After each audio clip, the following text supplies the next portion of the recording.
easier it is to sell souls. There is a new price on freedom, so buy into it while supplies last. Changes need to be made. No more curbside baggage. 7 p.m. curfew. Racial profiling will continue with less bitching.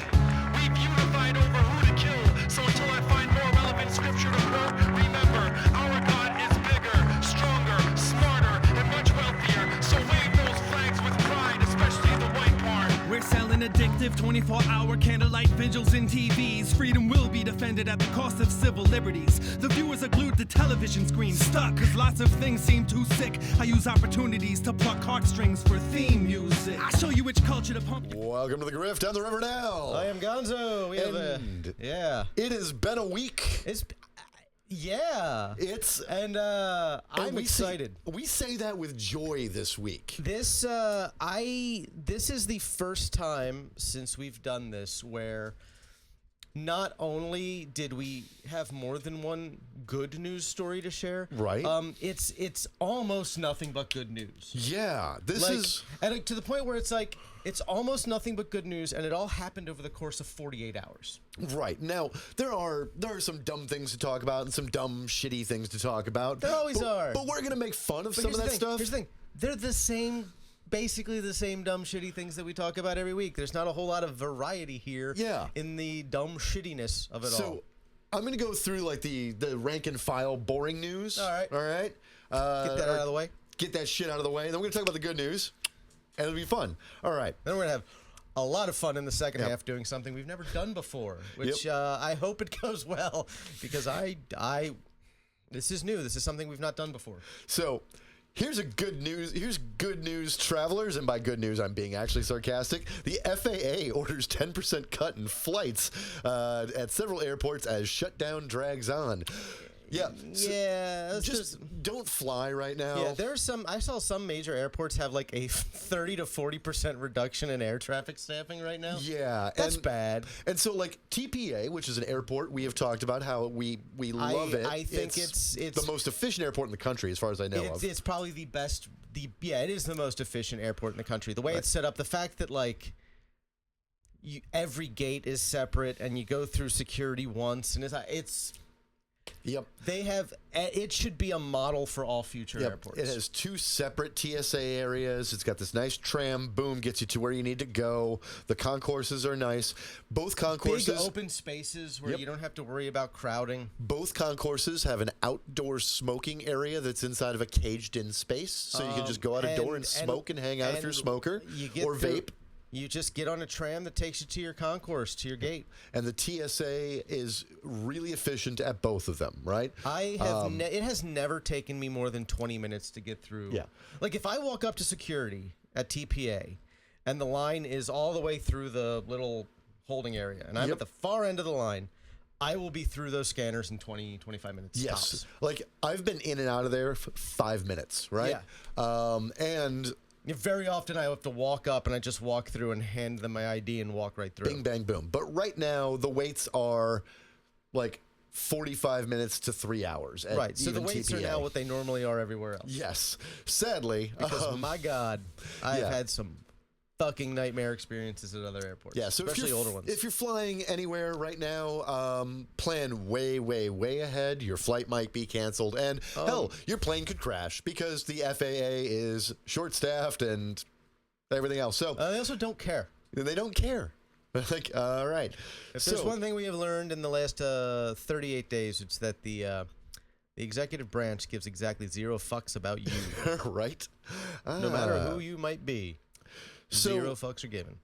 So the Supreme Court heard the tariff case yesterday. It was a hoot. It was a hoot. The administration did not have things go the way they would probably want them to. No. Now, I still think that this Supreme Court may rubber stamp it because they are this Supreme Court. They seem real fucking skeptical. Right.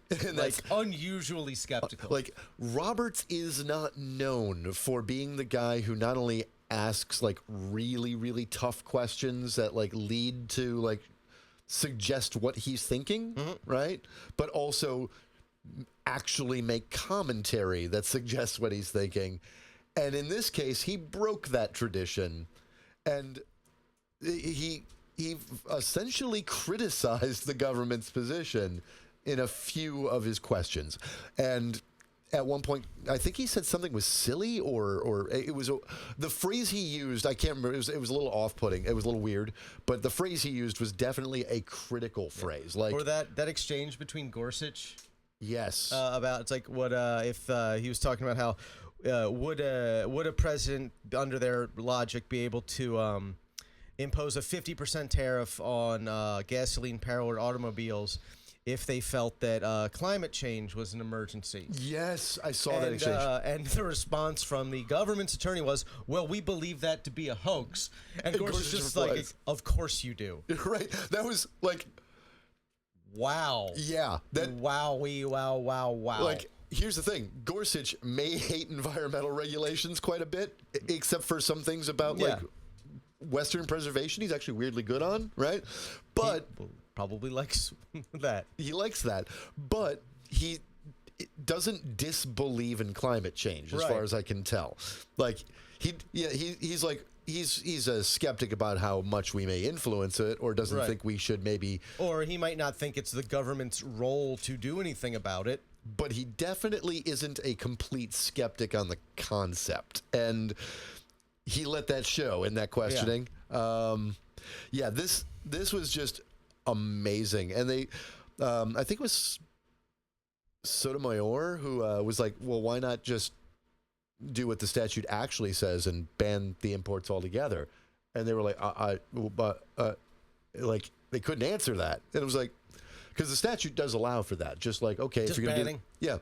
Okay. Banning the imports. And we're going to ban all imports. Like, or specific ones, or ones from specific countries. Can you, I could totally see this fucking idiot being like, we are banning all imports. See, but that was the kind of the trap that question laid them into, which is like, if you're doing it through tariffs, you're doing a illegal tax that usurps the power of Congress, right? And raises costs for consumers without them ever having a decision to vote on it or question it. And despite what Mike Johnson might think otherwise, Congress can't just cede power to the executive branch arbitrarily. Right. Like, especially if they don't say they're doing it, they can't just like not go to work and so, have that be like the de facto case. That's not how this works.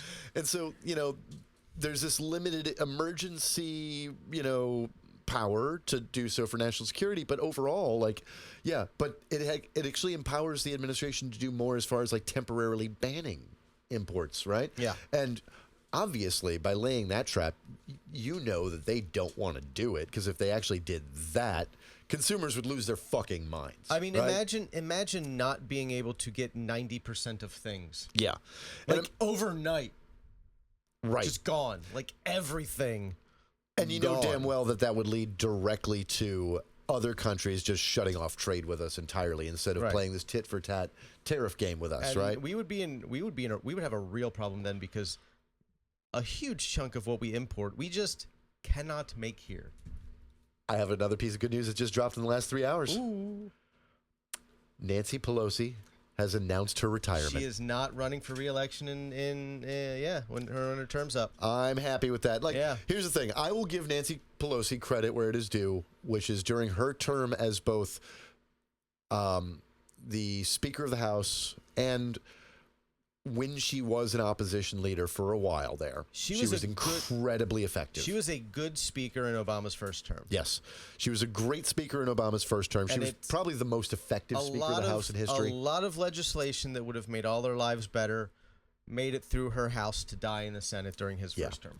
And when she was leading the opposition under Bush in his second term, like, she did a very good job of establishing party discipline. Yeah. Right? So I will give her credit for those things. Right. She has gotten out of touch, out of date, you know. She's past her prime. Yes. She's like 80. I know power is addictive. Right. And I know it's really hard to like give up that thing you've been doing for 40 fucking years. But it's okay to retire, especially when you're worth like $900 million because of insider trading you did while in Congress. Like, you have like 8 to 10 years left max, enjoy your $900 million and go away. Right? What is wrong with you fucking people? Government shutdown is still ongoing, so they are doing nothing. Congress, for the first time during a shutdown, is just not in session. Right. Never experienced that one before. And Johnson is trying to claim that, like, well, no, we can't be in session because the government shut down. That is not how things work. Yeah, every other shutdown, they've been in session. Like, that's how you working in session, spending more time in session, like ending their usual recess time because they were stuck in D.C. working out deals. Yeah. Like, and talking to constituents and union groups and business leaders and government agencies. It's important to understand that we are in this now because they needed a continuing revolution because there is no budget. Right? Like, because the party that controls the House, the Senate, and the presidency cannot craft a budget. No. It's like being in Florida, but at a national scale. They can't. They can't govern. And here's the thing: if you haven't noticed this yet, they are incapable of governing. The budget. When you're just budgeting, you could do that through reconciliation. Yeah, that is not something that can be filibustered. No, they need a simple majority in the House and a simple majority in the Senate, and they can't do it, and they have not been able to do it since January. Right. The reason that they can't get these things opened through CR is because the budget alone isn't part of the budget. There are too many things tacked onto it. They can't pass a simple budget. So we're just continuing these old budgets that we're just operating off of like a hope and a prayer. One of the things they're reluctant to do is they don't want to have to be forced to fund the ACA subsidies. Yeah. Which they would do if it were just a clean CR. Which... We talked about that in the car earlier, but let's get into this one. This is fun. So all of the pressure right now is on the Republicans.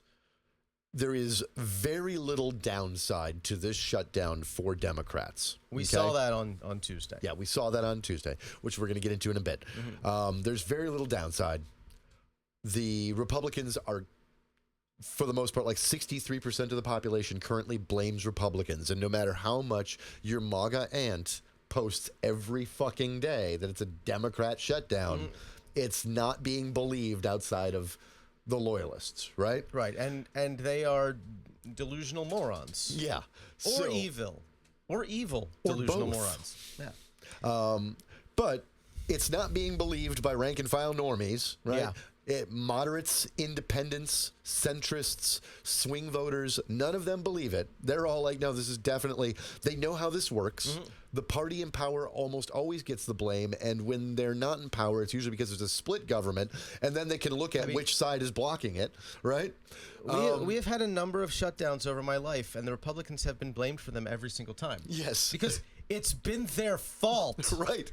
Every single time. Same with the debt ceiling crisis. Like, they only controlled one chamber of the legislature at the time, and they fucked us on the debt ceiling and got America's credit rating downgraded. They caught the blame for it because they were dumb enough to say that they were doing it on purpose, right? Like, they're not. And that was before they got dumber. This is the newer, dumber, stupider, angrier version of the GOP. More ideologically incoherent and psychopathic version of the GOP. Than the Tea Party. That's... The fact that our modern Republican Party makes me, like, wistful for the Tea Party is kind of fucking amazing. It is, isn't it? Like, man, I miss those lunatics. I mean, those lunatics gave birth to these lunatics, but still, like, you know... They could at least understand something. This is like the sociological evolutionary like study of inbreeding, right? Yeah. Like, you know, when the crazies inbreed with more crazies, they pump out more crazies, and it's not genetic, but it's social. It's right? it's the Habsburg jaw, but national governance. The Republican Party is essentially one useless blackened testicle. Yeah. But so we've talked about it before, but the Democrats have one ask: fund the ACA. Okay, it's if they blow up the filibuster and they go with a nuclear option. Which there is mounting pressure for them to do. Yeah. Because From the president. Trump is screaming about it now because he knows that it's hurting their polling, that they haven't opened the government. But he doesn't seem to understand the secondary calculation, which is that will defund the ACA, skyrocketing healthcare premiums, closing hospitals, driving people into bankruptcy across the country. Yeah. And when that happens, that will be cataclysmic because the it Democrats will not have a fucking single vote that caused it. Not a one of them will have voted for it. Overwhelmingly impact voters in red districts. Yes. Like, rural red districts will get hate fucked by it more than anyone else. yeah, I it's one of those things that, like, look, here's the, yes, urban populations do have 70% of the country's population, right? And those are overwhelmingly blue. But the thing is that a lot of the people getting ACA subsidies in urban areas are a lot of times non-voters, right? Yeah. Poor people living in Democratic areas are less likely to vote. They still vote, not saying they don't. This but is voted lower rates. They vote at lower rates than poorer or lower middle class people in rural areas. Okay, and because of the cost of living differences, right? Like the same income between those two places makes one more comfortable than the other. So they're more middle class in a rural area In terms of lifestyle, in terms of lifestyle, historically. but they still qualify for ACA subsidies. Right. So because it's just based on like percentage of the federal poverty level. Yeah. So But what's going 400%? Yeah. So what's going to happen is overwhelmingly voters in rural areas are going to get decimated by this. Yes, right? destroyed. And while, yes, it will fuck over poor people in cities, a lot of them are non-voters, which you might turn them into voters. And what like, it- you what know, it- so what it's it- a twofer. What it won't do in a city, any city, is create a situation where the nearest hospital is an hour and a half away. Yes. If you need emergency services. See, that's the other. It won't create situations where your local rural hospitals or your regional hospital in the nearest big town Was it something goes like- bankrupt. They expect something like, what, 258 rural hospitals to close? Yeah.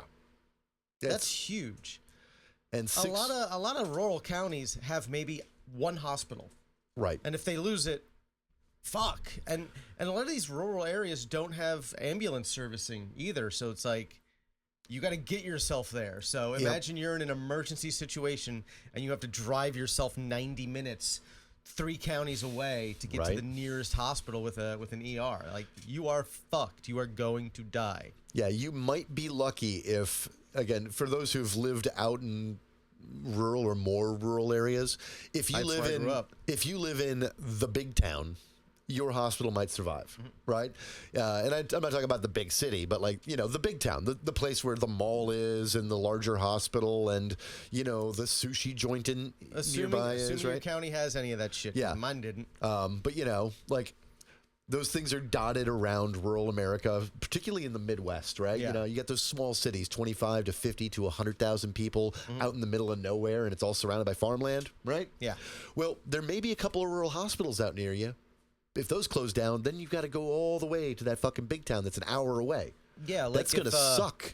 like, if the one hospital in my county, my home county, were to close, you're looking at a minimum of a 45-minute drive to get to the next closest hospital in Wilmington, Delaware. yeah, that's think about it. And- like, it's not just the 45-minute drive, but like, again, when you're out In in an rural emergency America, situation. right? Yeah. When you're out in rural America, an emergency situation, it takes longer for emergency services to get to you, right? So because there aren't as many and there's more space in between. Yeah. So you get into a car accident or you're having a heart attack and it's 20 minutes before the ambulance can get to you, right? And then it's 20 minutes before they can get you onto the fucking, you know, highway because they've got to pull you out of whatever they're doing, right? You're at 40 minutes now. Now it's 45 minutes to get you to the hospital. You're probably going to die. You're probably going to die. You're probably going to die. And so if that starts happening, thank you, Republicans. And here's the thing. Those of you who voted for this, I don't like you. Still, I don't think it's a good thing if we create a situation where you can't get emergency medical care if you need it. That's Right. still bad, even if, and I want to make this perfectly clear, I fucking hate you. But just because I fucking hate you Right? doesn't mean I think you should be denied emergency medical services because the Republicans hate you even more than I do. Because I'll say this: the people you voted for hate you more than I do. right, they do. I mean, They have more contempt for you than I do. they definitely. They think you're stupider than I do. Like, I may hate you, and I may be offended by you, but I'm also weirdly offended for you. yeah, it's like I don't want you to starve because you don't have SNAP benefits anymore either. Like, And I certainly don't want your kids to starve. the thing that I am desperately angriest at you about is that I wish and hope that you could dig in and find the intelligence to operate in this world, right? Like, I wish you weren't willfully ignorant, right? I also think Your leadership, on the other hand, loves you this way. I also think part of the problem is that there's just this chasm of difference between what conservatives or right-leaning people believe a government is for and what everybody left of center believes a government's for. Because everyone left of center, to some degree or another, believes that the purpose of government is that we have a bigger pool of resources and we can take care and provide for one another. Right. In the broadest sense. And the right side, their conception of government is the government is there to enforce social norms. Right. That's the purpose of government. The purpose of government is to tell you what you are allowed to do. Yeah. In the social framework that's there to circumscribe that. It part of your started life. as a law and order, night watchmen, have a military version of the state. Yeah. And then from there, it spiraled into this belief about it controlling social norms. Yeah. And I mean, that's kind of an inevitable conclusion when you believe that the main role of the state is its monopoly of violence, right? Right. Like, that its main role is solely around its monopoly of violence, because like that night watchman state, the policing aspect, right? If you believe in law and order, like, well, if that in and of itself is a principle, which I believe in the rule of law, that does not mean I believe in law and order. It means that I believe that no one is above the law, right? And that we should have a system of laws rather than kings and the edicts from God, right? That's why I believe in the rule of law. I don't believe in sovereigns. But I don't believe in law and order because that in and of itself isn't a principle, right? Right. When you make it a principle, that means that legal versus illegal, what you believe is orderly versus unorderly, is all that matters, right? And you can utilize the state to enforce those things. And that's a dangerous combination. So yeah, fundamentally, that is, I think, one of the core differences between us. Now, obviously, a lot of people, we swing even further to the left, or in some areas, everybody gets a little, every group has a bit of authoritarians and nationalists and some nonsense nativist bullshit, and it all needs to go away. But the right is particularly bad at it. It's because it's what they're solely focused on. Yeah. And it's become especially problematic since the Republican Party has been captured by the religious right.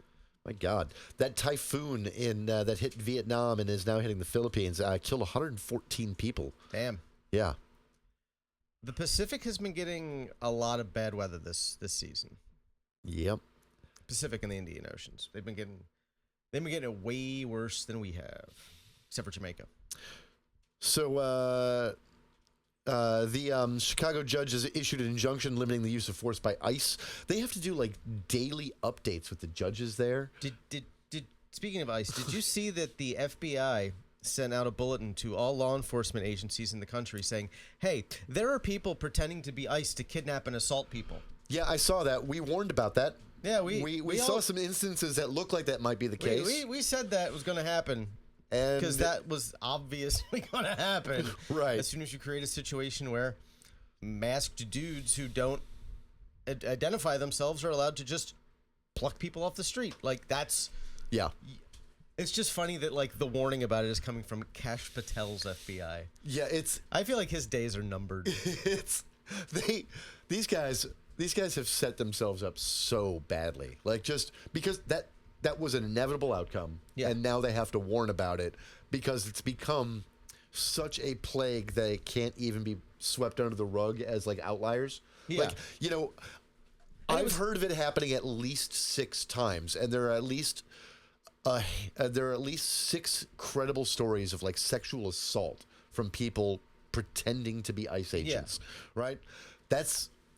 And it was so obviously going to happen, and it was so obviously going to be an outcome that even when we were warning about it beforehand, they weren't trying to tell us we were wrong. They just ignored the fact that we were saying it and pretended we weren't. They didn't like, even... It was just like there was no acknowledgement of the fact that we were saying it was going to happen. They just didn't hear it. Yeah, because they couldn't argue against it. You couldn't say, well, no, that definitely won't happen. It's obviously going to fucking happen. You can't. Plainly. There. Even if only like a fraction of a percent of the population is willing to engage in that kind of behavior. When you've got 340 million people, you're going to get like tens of thousands of people willing to do that. Like under previous conditions, right? People pretending to be in law enforcement by adding blue lights to their vehicles or buying uniforms or badges or what have you, right? And committing sexual assaults or kidnapping people or like even just writing tickets they shouldn't be writing. And like those things have been happening for decades, right? Oh, yeah, I mean, and we know a guy. Right, we know a guy. And they're always outliers. It's a small fraction of a fraction of a fraction of a fraction of the population. But that was under previous conditions where cops had to identify themselves.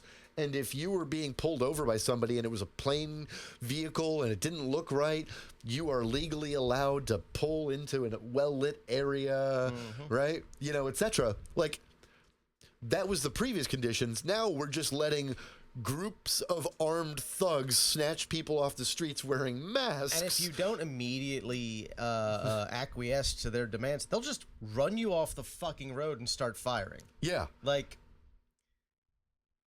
then scurry back to Maine.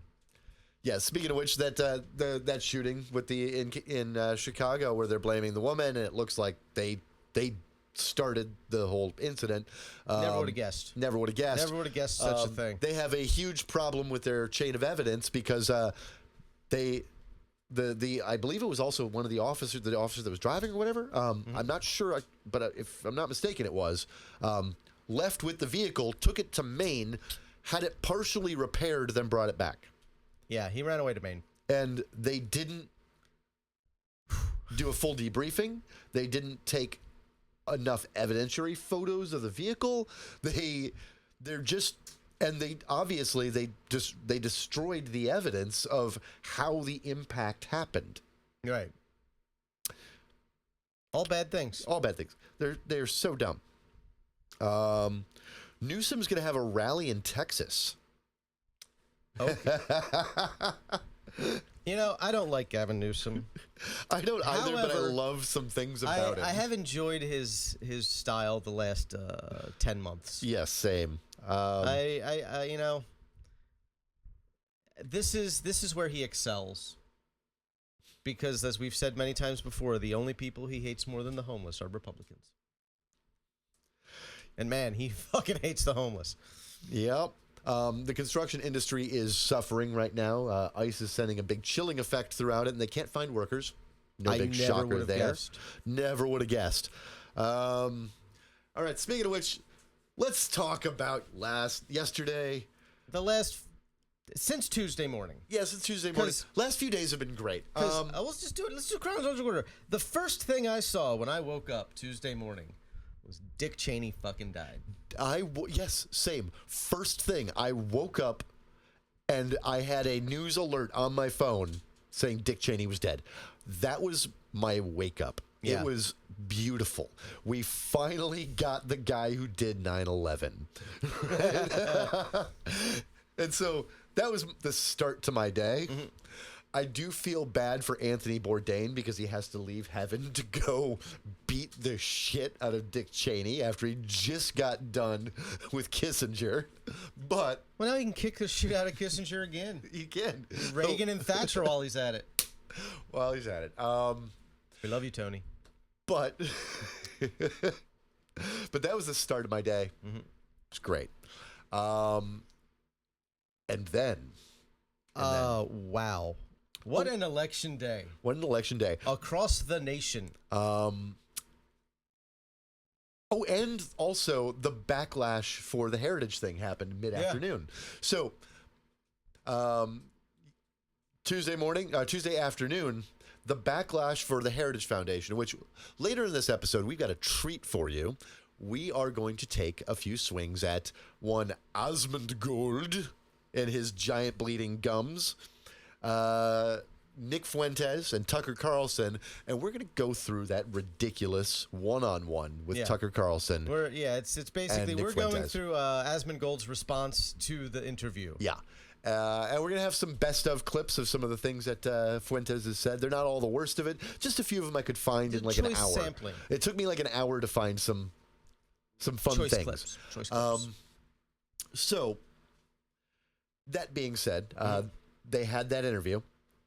Carlson and Fuentes. It was this nice softball bullshit. Heritage Foundation came out in support of it, saying that Tucker Carlson was a friend and ally to the Heritage Foundation, and that Nick Fuentes, while they find him abhorrent, it should be allowed to have his ideas, and we should just challenge him and debate him and have conversations. And we can't. And they said no enemies to our right. This was the president of the Heritage Foundation, said it on camera that there are no enemies to our right, and that we should go after the radical left because they're the real problem. All in one swing. And then the Heritage Foundation realized that they have, Jewish board members and donors and a bunch of older members and professionals that don't like Nazis. They had. And now there's an internal civil war happening inside the Heritage Foundation. And it's a civil war that has spread across the right broadly. Yes. Like it is a microcosm of everything that's happening on the entire right side of the political spectrum, because on the right, in terms of popular figures, there is no one more polarizing for that side than Nick Fuentes. Right. And because he will not toe the line and abide by the dog whistles. Yeah. And now he loves to say the quiet part out loud. And now you've got Shapiro versus Heritage Foundation, right? And suddenly realizing that there are groypers and anti-Semites, but forgetting that, he was like supportive of anti-Semites as long as they supported Israel. Right. Right? Well, guess what? Anti-Semites eventually stop supporting Israel. Yeah. Like, they're doing it for the wrong reasons. Because here's the thing you got to remember. Zionism is anti-Semitism, but it's not the fun anti-Semitism they want to engage in. Right. It's like, it's like the hand job of anti-Semitism. Yeah. And they want to fuck. They want to fuck, and they want to fuck you, Ben. Yeah. So. And like, you're not going to say no to a hand job. Right. But if it's just a hand job, you're going to be a little disappointed. Because it ain't fucking. And they want the fucking of anti-Semitism. Yeah. So now they're deciding to fuck you, Ben. And so Shapiro is suddenly realizing that his party has a problem that he helped create. And Heritage Foundation is split from within, and the president of the Heritage Foundation threw his own chief of staff under the bus for claiming that he wrote the script and I was led to believe that my staff fully approved it and that the whole foundation was behind it. It's like, you're the one. You're in charge, dude. Yeah, you're the president. You read the script, sent it to a camera. And that's a you problem, asshole. You're the Heritage Foundation. You're on the right. It's not like you people don't believe in hierarchy and that all power doesn't rest at the top. Right. That's kind of your thing. The buck stops with you, asshole. And so now there's that, and they're all of a sudden suddenly realizing that all these young staffers that they hired at Heritage, right, are full of Nazis. And you know the fun part about that? Heritage Foundation used to get so many applicants that their acceptance rate and their criteria were considered tighter than Ivy League schools, right? Okay. Shocking. Shocking. Yeah. Now, mind you... Disappointing. Horrifying, but shocking. It's disappointing, horrifying, and shocking. Now, obviously some of their criteria were how ideologically fucking bent towards us are you, right? But they still accepted only well-educated, the right person for the job. So their selection process that selects for only the right person and has been so tight for all these years wound up getting a bunch of groypers on the inside. Oops. Oopsie. You got a fucking Nazi You might problem, want Heritage to, Foundation. Assess your standards. Right? And so that was mid-afternoon, and then the evening came. You know, I think this might be the most satisfying election day I have ever experienced in my life. Yeah. Yeah.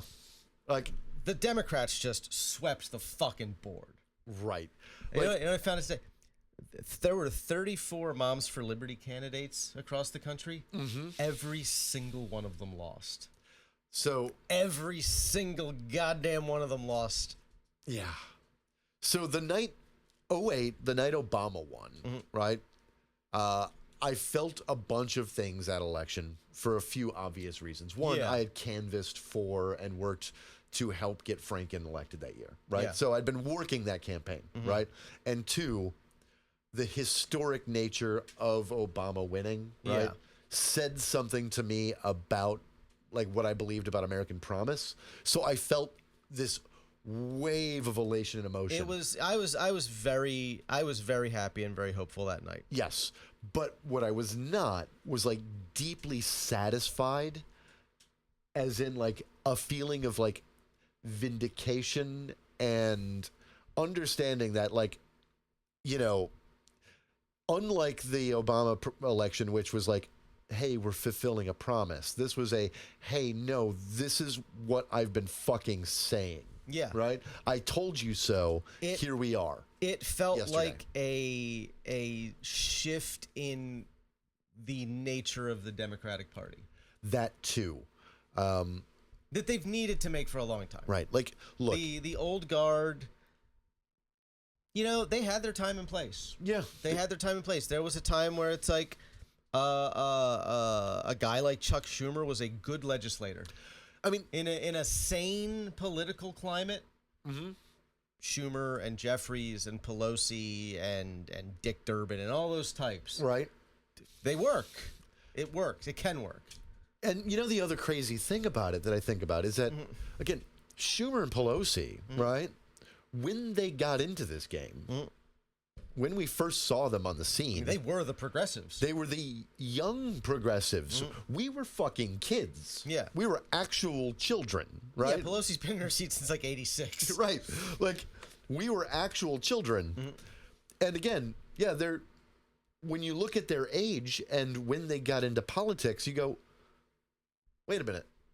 Like, all these young folks that are taking these spots now are barely a couple of years younger than Pelosi and Schumer were when they got into office the first time either. Yeah. Right? Like, there was a time and place where the Democrats had a young backbench. And Pelosi and Schumer were part of it. They were the Right. progressive backbench of the party. They were the young up-and-comers who were going to, like, shake things up. Yeah. And they did Right. when Reagan was president, Yes. which was a long fucking time ago. Right. But we needed to like stop letting them just continue to stay in office and have all the power and have politics shift and change, and for them to stay kind of the same and get a little more conservative because they look. It is. You've been doing a job for 30 years. You get more conservative about it. Yeah. Right. Like, yeah. Okay. Yeah, you become less risk taking. You become way more risk averse. But it's fascinating to me that the last generation that was guaranteed a retirement Right.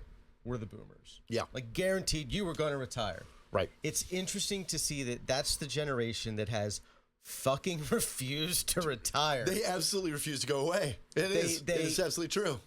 It boggles the mind. Like, It's also because, you know, they, like, in politics, they just keep making money and love power and don't want to give up and Yeah. whatever.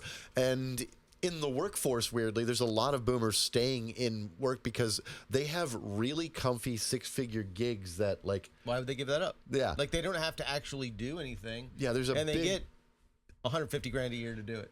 in white-collar middle management and upper upper middle managed, like that zone. There's Yeah. a shit ton of fucking boomers that That's just why- refuse to retire because they're the last generation of fucking people that aren't going to be downsized and have a ton of money. That's why you Right? don't see promotion from within the same way you used to, because No. there's no one getting out of the goddamn way to have the position open and be promoted into. Right?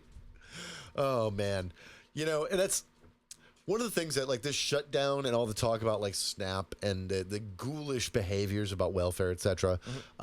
Remind me that I hate the way that we talk about it and the way that boomers and other generations. I mean, to get mildly personal, as I've talked about, my parents are a bit on the MAGA side, and I hate that about them. I can't bring myself to burn the bridge yet, but they are on the MAGA side, right? But when I was a kid, WIC and SNAP were how my mom got by. Yeah. Right? And we obtained social services for several years when I was a child. Got partially subsidized school lunches through a good chunk of my time in school. My stepfather was a hardworking, lower middle class guy. My mom was, again, working class, right? And then my stepdad worked for a company that paid for him to go to engineering school and then put him in a position of management, right?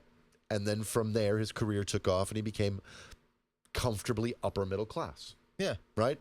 Now, Literally the American dream. and guess what?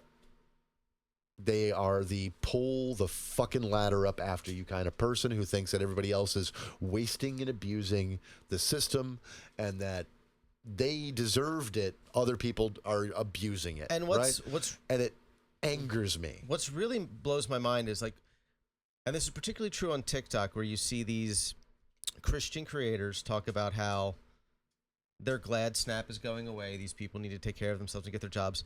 And they will then also, like, otherwise talk about the time they were on SNAP. And Right. it was the only reason they didn't starve to death. Yeah. And it's just, it's fascinating to me that outside of the ultra wealthy who've just been like fundamentally detached from the real world for forever, Right. I don't see this like, I got mine, fuck you, from people who never had to rely on any sort of benefits. Right. Like, I've been very lucky. My parents never needed any kind of government assistance. They did, because the USDA had a program when they were first buying our property.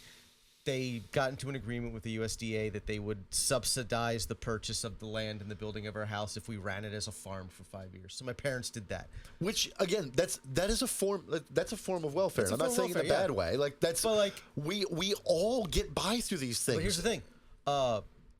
My dad was already working for a nuclear power plant at that point. Right.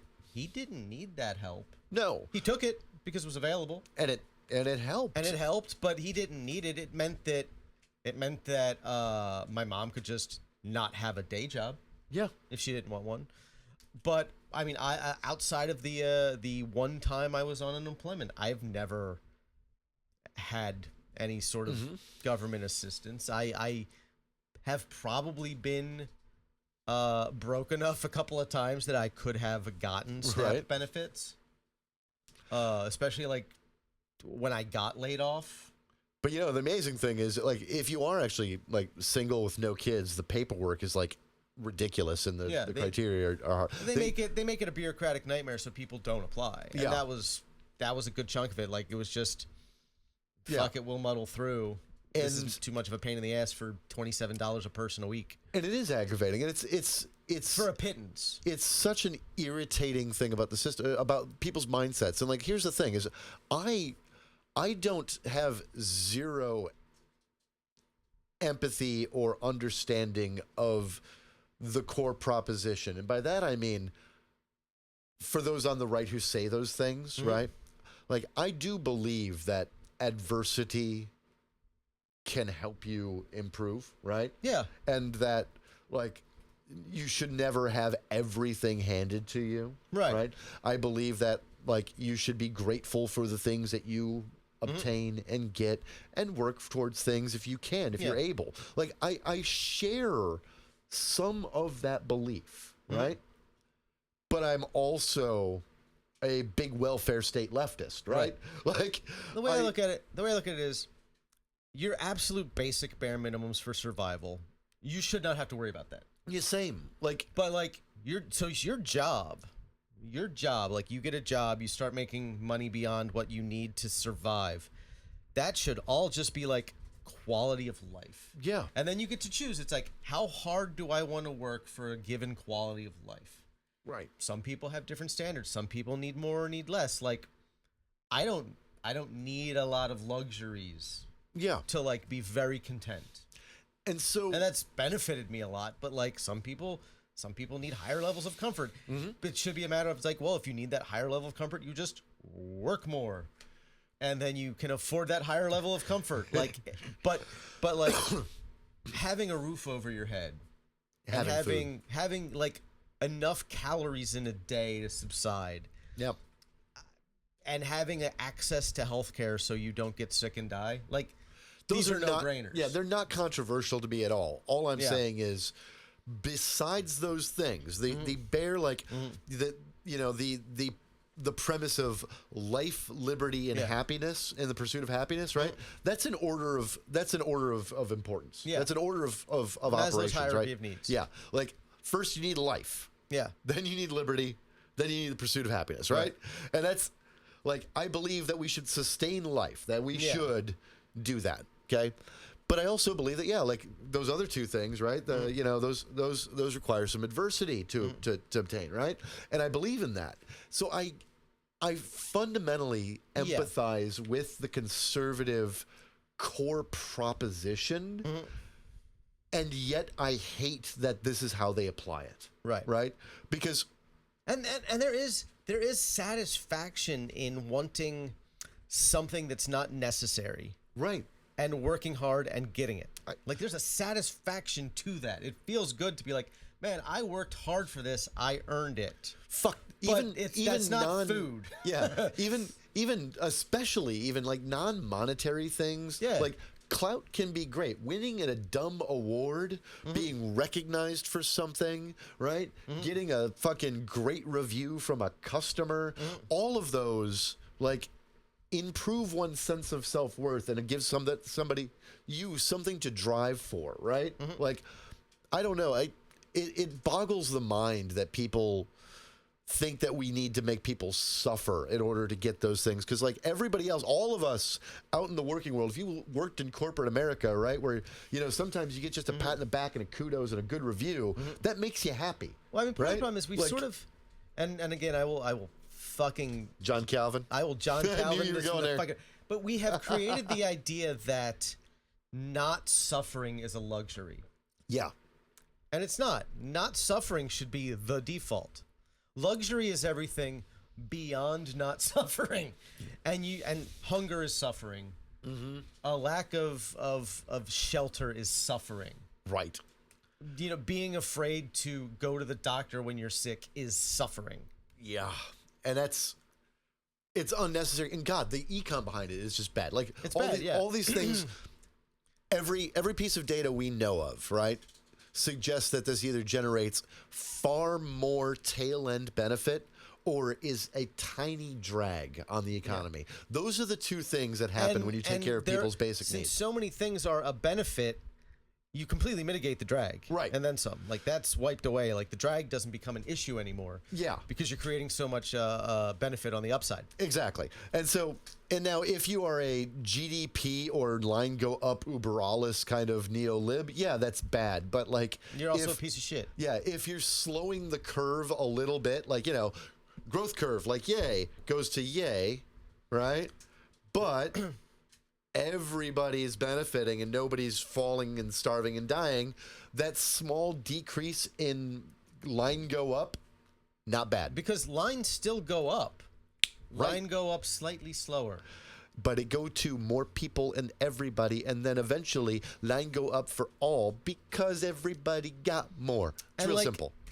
We all know it. And You the know it. people- I know it. The people who have more money than they know how to spend will still have more money than they know how to spend, even Yep. though they will have substantially less money. So, Trump trying to take credit for being forced to spend the SNAP money that the court forced him to spend, and they Right. only have half a month spending for it. Yeah. He's also taking credit for taking some of those tariff revenues and paying for WIC, right? As if he didn't cause the problem. I love that thing where he's bragging about the cost of a fully prepared kit meal from Walmart. Where he's like, it's down 25%, and it's like, well, it went from 21 items To 15. to 15 items, and it went to all store brand. Yep. Instead of all name brand. All Or generics. mostly name brand. It was mostly name brand, but now it's all generics. It's all great value. Yep. It's all Walmart's own brand. And now, mind you, that's fine, but I mean, anybody who's ever shopped store brand or generics, right, versus the name brands, you know that sometimes there is a slight decrease in quality and taste and flavor. Even right? when it's made in the same factory and canned in the same facility, there are grades of quality for what's produced. And it's like, Right. well, this batch wasn't as good. Yep. We'll put it over here. That's the store brand. Yeah, and the store brand, it knows it's going to be paying less, right? So yeah, they go, okay, well, this one a little bit the not as top notch, or the doesn't meet our standard over here for the brand, because again, brands like to make sure that the standard remains the same, so that it's because it's their name brand, is on the line. Their name is on the line, Yeah. right? So brand names have a tendency of being like, okay, it has to meet this standard, or else it doesn't meet our. It does bad for our name, right? Store brand is you're going to buy it because it's cheaper. Yes, and so And I genuinely just go with the store brand because I don't care. yeah, Good enough is good enough for me. Good enough is good enough, but there's the thing. Especially if it's like ingredients that I'm taking home to make my own meal. But bragging about how the price of a meal has gone down because it is, what is that? 21 to 15. What's the difference there? 6. Yeah, so 6 items. 6 out of 21 is 1 quarter, about a quarter, just a little. It's about a fifth. So yeah, the quantity of goods went down 20%. Right. The price went down 20%, but you're getting 20% less of cheaper products. Right. And I still think it's still good that it's down. Yes, but guess what? But you're getting less for your money. The trend line since 2022, as far as a Thanksgiving meal, right, has been a 3 to 8% decrease every year, right? Because we finally went down from that high inflation period, right? So that means that there was a shit ton of shrinkflation in that to get to the 25%, and otherwise it's just down by the normal percentage. Yeah. And you're getting less. That sucks, man. It's certainly not worth bragging about. But no. But he is. Which leads us to why Tuesday was so good and why we feel fucking vindicated. Because let's go through the numbers real quick. First things first, the first thing that was announced within minutes, damn near, Virginia. Which was supposed to be a close race. Destroyed. Yes. All 3 statewide races. All right. What's the woman who lost? What's her name? Because I want to keep saying Wyndham Earl, and I know that's one of the bad guys from Twin Peaks. I don't know her name. She was it's like Earl Sears. Yes, Earl Sears. Yeah. But yeah, I keep thinking Wyndham Earl. Yeah. And he was like Dale Cooper's nemesis at the FBI in Twin Peaks season 2. Close enough. But she would probably be Kyle MacLachlan's nemesis. But if she had the chance. So Virginia was all politicos and eyes on politics had been watching Virginia. Virginia, then PA. While New York's exciting, Virginia, then PA, because those are the bellwethers, right? Pennsylvania is a swing state now. Virginia had been trending right, and it often has statewide Republican leadership. I love New York City, but one thing it does not have is rural voters. Right. So, what happened in Virginia? A bloodbath. A bloodbath. A bloodbath of the best kind. The closest race that was supposed to be lost was Jay Jones, or Jay Johnson? Jay Jones. Jones. I can't remember. Jay Jones, who his text messages, which was he told the Tame. They were tame. Yes, but he told jokes about dead Republicans and dead Republican kids because they don't care about anything unless their own family dies. Which And it's funny and easy. and where's the lie, Yeah. right? So he squeaked out a victory by 6 points. Squeaked out the victory by 6 points. Yeah. Yeah. The other two positions were much bigger. Margins victory. They were supposed to be fucking damn near neck and neck. Yeah, and they were dominant losses. And Virginia has its first female governor, the first Muslim woman elected statewide anywhere in the country. Yeah. Is the lieutenant governor. And yes, the attorney general is the guy who joked about murdering some Republicans. And yes, and the Democrats picked up like 14 or 15 seats in the state legislature. that's right. They went from having a 1-seat majority in the state legislature to a super majority. Yeah. They can pass whatever the fuck they want. Yeah. At this point, in terms of like legislative makeup, Virginia is California. Right. Today, that just happened. Virginia just shifted Virginia so became, like, blue it became California. Deep blue. Yeah. Every single county in Virginia picked up its percentage of Democratic votes. Even the reddest districts in the state, or reddest counties in the state, gained 6 to 7% more Democratic votes than it had before. Like, They're still deep red. They're still but deep red. not as deep red as they were They are yesterday. Like, trending purple. trending purple. Trending purple. And of course, this is what happens when you slash the federal workforce in a state that Has like several hundred thousand federal workers. And yeah, so that happened. The Republicans were not particularly popular anymore, and they strongly repudiated Trump. There are signs in Virginia that Trump voters flipped. Like, Yeah, that's been something that seemed to be a trend a lot. Because here's the thing about the Trump voters, there are a lot of people. I would say the majority of Americans don't have any idea what they're doing when they go into a voting booth. right. They have a vague understanding of who they're voting for. No matter how much you know or how engaged you might be politically, being engaged politically even a little bit makes you an aberration in our political system. Yes. Like, Turnout is always low. Most voters are exceptionally low information voters. A lot of people who voted for Trump did it name recognition and didn't want to vote for a woman. yeah. So when you give them 2 women, they're going to pick the better woman. Right. So Virginia flipped a bunch of Trump voters, and that was a bloodbath for the GOP. Bloodbath. Now we slide on down to Georgia, beautiful state of Georgia. I wouldn't have guessed this one was going to happen. Wouldn't have guessed it. All right. So they picked up votes in their mayoral races. So they shifted even bluer. They ousted at least one Republican mayor. So that's small time stuff. Yeah. But then the Public Service Commission, which has not seen a Democrat in over 20 years, has 5 members. 2 seats were up for re-election. Both incumbents. Both were ousted for Democrats.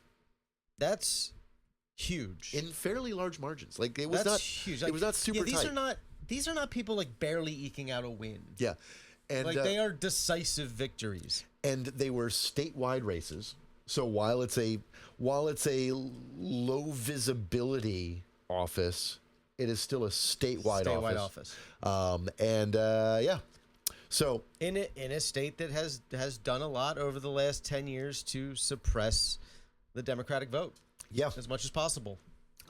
So that says something right there too. And the only other statewide race won in Georgia, to my knowledge, in the last 2 decades was Warnock. And that was What about Ossoff? Did Ossoff win?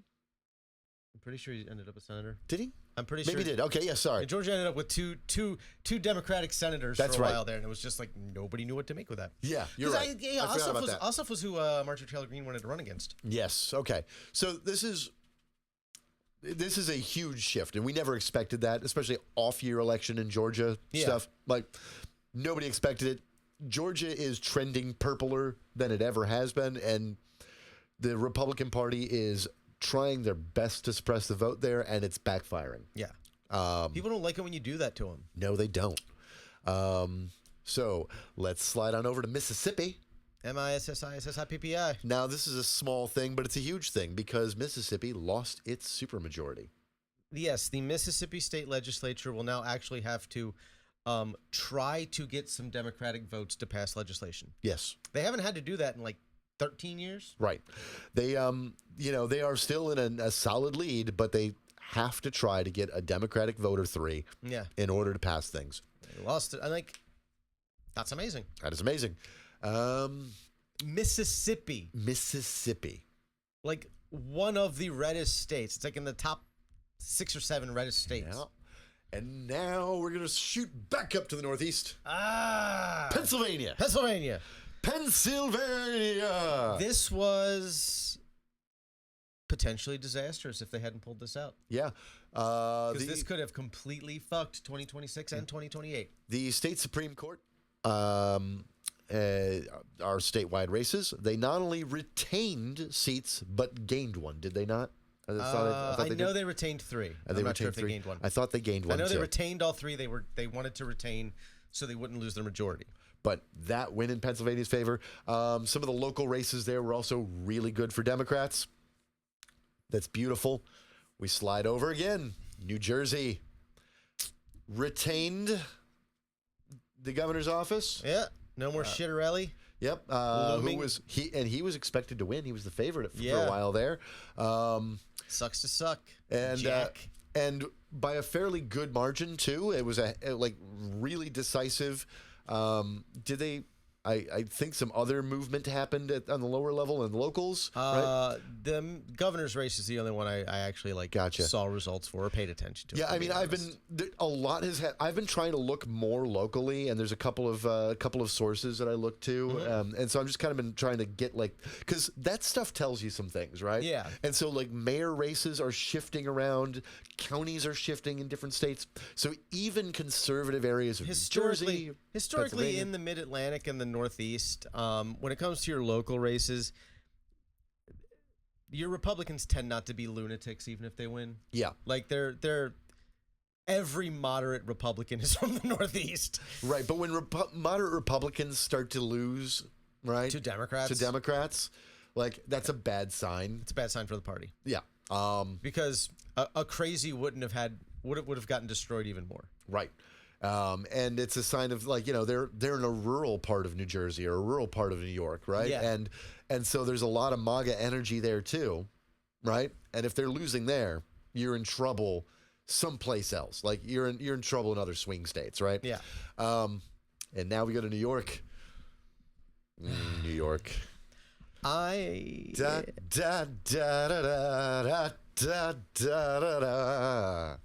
Andrew Cuomo's political career is finally over. Yep. Makes me so happy. What bothers me is that 36% of New Yorkers were still willing to vote for a sex pest. A corrupt sex pest who let grandparents die. I mean, there's 8 million people in New York. There's a lot of racists. There are a lot of racists. Even though it is in the running for most diverse city on earth. Yeah, there's still a lot of racists. They got some of that old-timey racism still going on, community versus community. Yeah, there's a lot of that. There's a lot of yeah. What generation of immigrant you are is still a lot of Sharks versus Jets going on in in the Big Apple. So, but Mamdani won decisively. Now I've seen a lot of naysayers try to say, well, I mean, any Democrat always wins by 60-70% in New York. No, that's not true. They've had several Republican mayors. Yeah. Right? So bullshit to that. Rudy Giuliani. Yeah. Bloomberg ran as a Republican. Bloomberg, yeah. Like, no. Second, yes, while it is a Democratic city and Democrats overperformed there, the two front runners that took between the two, 40, my apologies, not 40, 91% of the vote, right? The two front runners that between the two accounted for 91% of the vote. No, not 91, somewhere over 90% of the vote. A lot of the vote. My brain is fried right now. Yeah. But between the two frontrunners, they were both fucking Democrats. Yeah. Now, one may have been a conservative, moderate, centrist-y fucking ghoul. Still a Democrat. But he's still a Democrat. There's nothing that stops you from being yes, a conservative sex pest ghoul and still being a Democrat. And despite how we may all feel about it. And like, I looked at a lot of the exit polling, like the people like, Cuomo still picked up like 16% that identified as very liberal or progressive, right? But they happen to be like, either believe the race arguments or I'm sure some of them were just rabid Zionists. Yeah, I was about to say that, rabid Zionists. And the experience argument isn't the weakest argument on earth, right? Like, people do care about that. He's only 35. Right. Like, I understand. It's like, I think this kid's too young. Right. Especially if you're in your 50s. Yeah. You're like, I'm not comfortable with someone 15 years younger than me being a mayor. Yeah, like the one demo that Cuomo actually dominated was population over 65. That makes sense. Yeah. That's his population. Yes. The population 65 and up, Cuomo dominated. They split damn near evenly populations between like the like 40 to 64. Yeah. Like they split that pretty evenly, like, which I think was a good sign. And then like the younger demo, everyone younger than me, and everyone younger than me just fucking went 60, 70, 80% Mamdani. It was great. Importantly, they showed up to vote. They did. Mamdani picked up Gen Z men.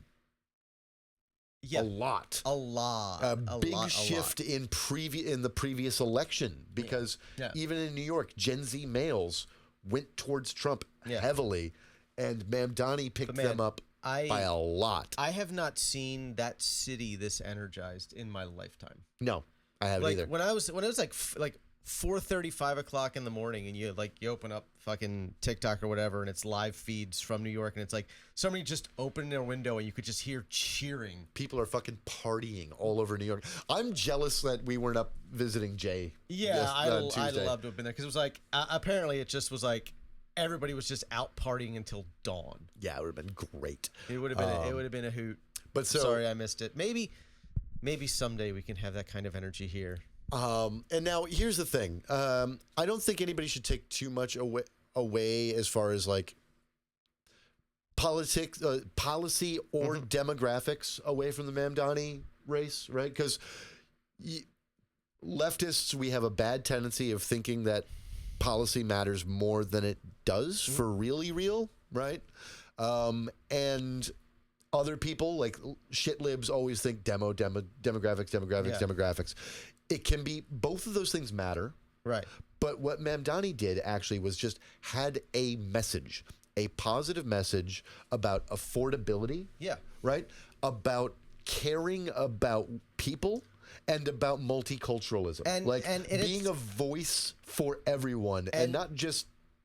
It is a message that's broad enough that it can be tailored to basically any place in the country. Yes. It's very simple. It's very clear. The specifics will change. Like what affordability, what achieving affordability means in rural Arkansas is you far don't need different than rent what it control means. or free buses there. I mean, maybe you need free buses. Who knows? But you probably just need buses. You probably just need buses, right? You don't have that shit. But like, so you have to tailor your message to your locality. But the basic idea of like, we want to make life as affordable as possible for as many people as possible. with as much individual freedom as possible. And we want to specifically let every single member of this community have a voice. Yeah. Right? Because that was really like when like his speeches, and now I know of all the racists out there go, he mentioned all the non-Americans. No, they're not non-Americans. Like, they're immigrant communities. When he says the abuelas and the aunties and the Yemenis and the taxi drivers and the Persians, he's doing is he is speaking to this city is the most diverse almost in the world, right? Yeah. Like one of the top 5 in the fucking planet. Definitely top 5.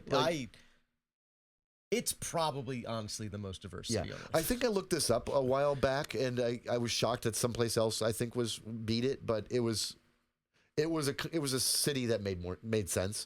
But it's top 5 in the world as far as most diverse cities on Earth, right? And it has a significant immigrant descendant population, non-white descendant population. Mm-hmm. From all backgrounds. Yeah. Right? Every fucking country on the planet, right? All living there. Yeah. Literally every country on the planet. And all with citizenship. Yeah. Every country on the planet, all with citizenship. They each have a voice. Here's the thing. Look, I know that some of you, probably not anyone listening to this, but I know that some of you out there in the world genuinely have the deeply held belief that if you are not white, and your family has not been here for 5 generations, you're not really an American. It's stupid. You're stupid and you're wrong, and history will forget you, and you will be left in the dustbin of ignominy. Yeah. Look, and here's the... We've talked about it before, but, white supremacy is dumb for so many reasons, and one of them just, it's counterfactual. Counterfactual, but also, Northwestern Europe was geographically isolated for a long ass time. And that's how white people came about. 25, 30,000 years. Right. But that population of humans that popped up into that area, right, stayed geographically isolated in an area that didn't get a lot of sunlight. It takes a lot of vitamin D deficiency over a lot of generations to get this complexion. Yep. And I'm not even nearly as pale as motherfuckers get to be. But then white folks in Europe had the audacity to go around the world colonizing everybody, right? And creating problems and situations, but also creating a global network. The audacity, that caucasity.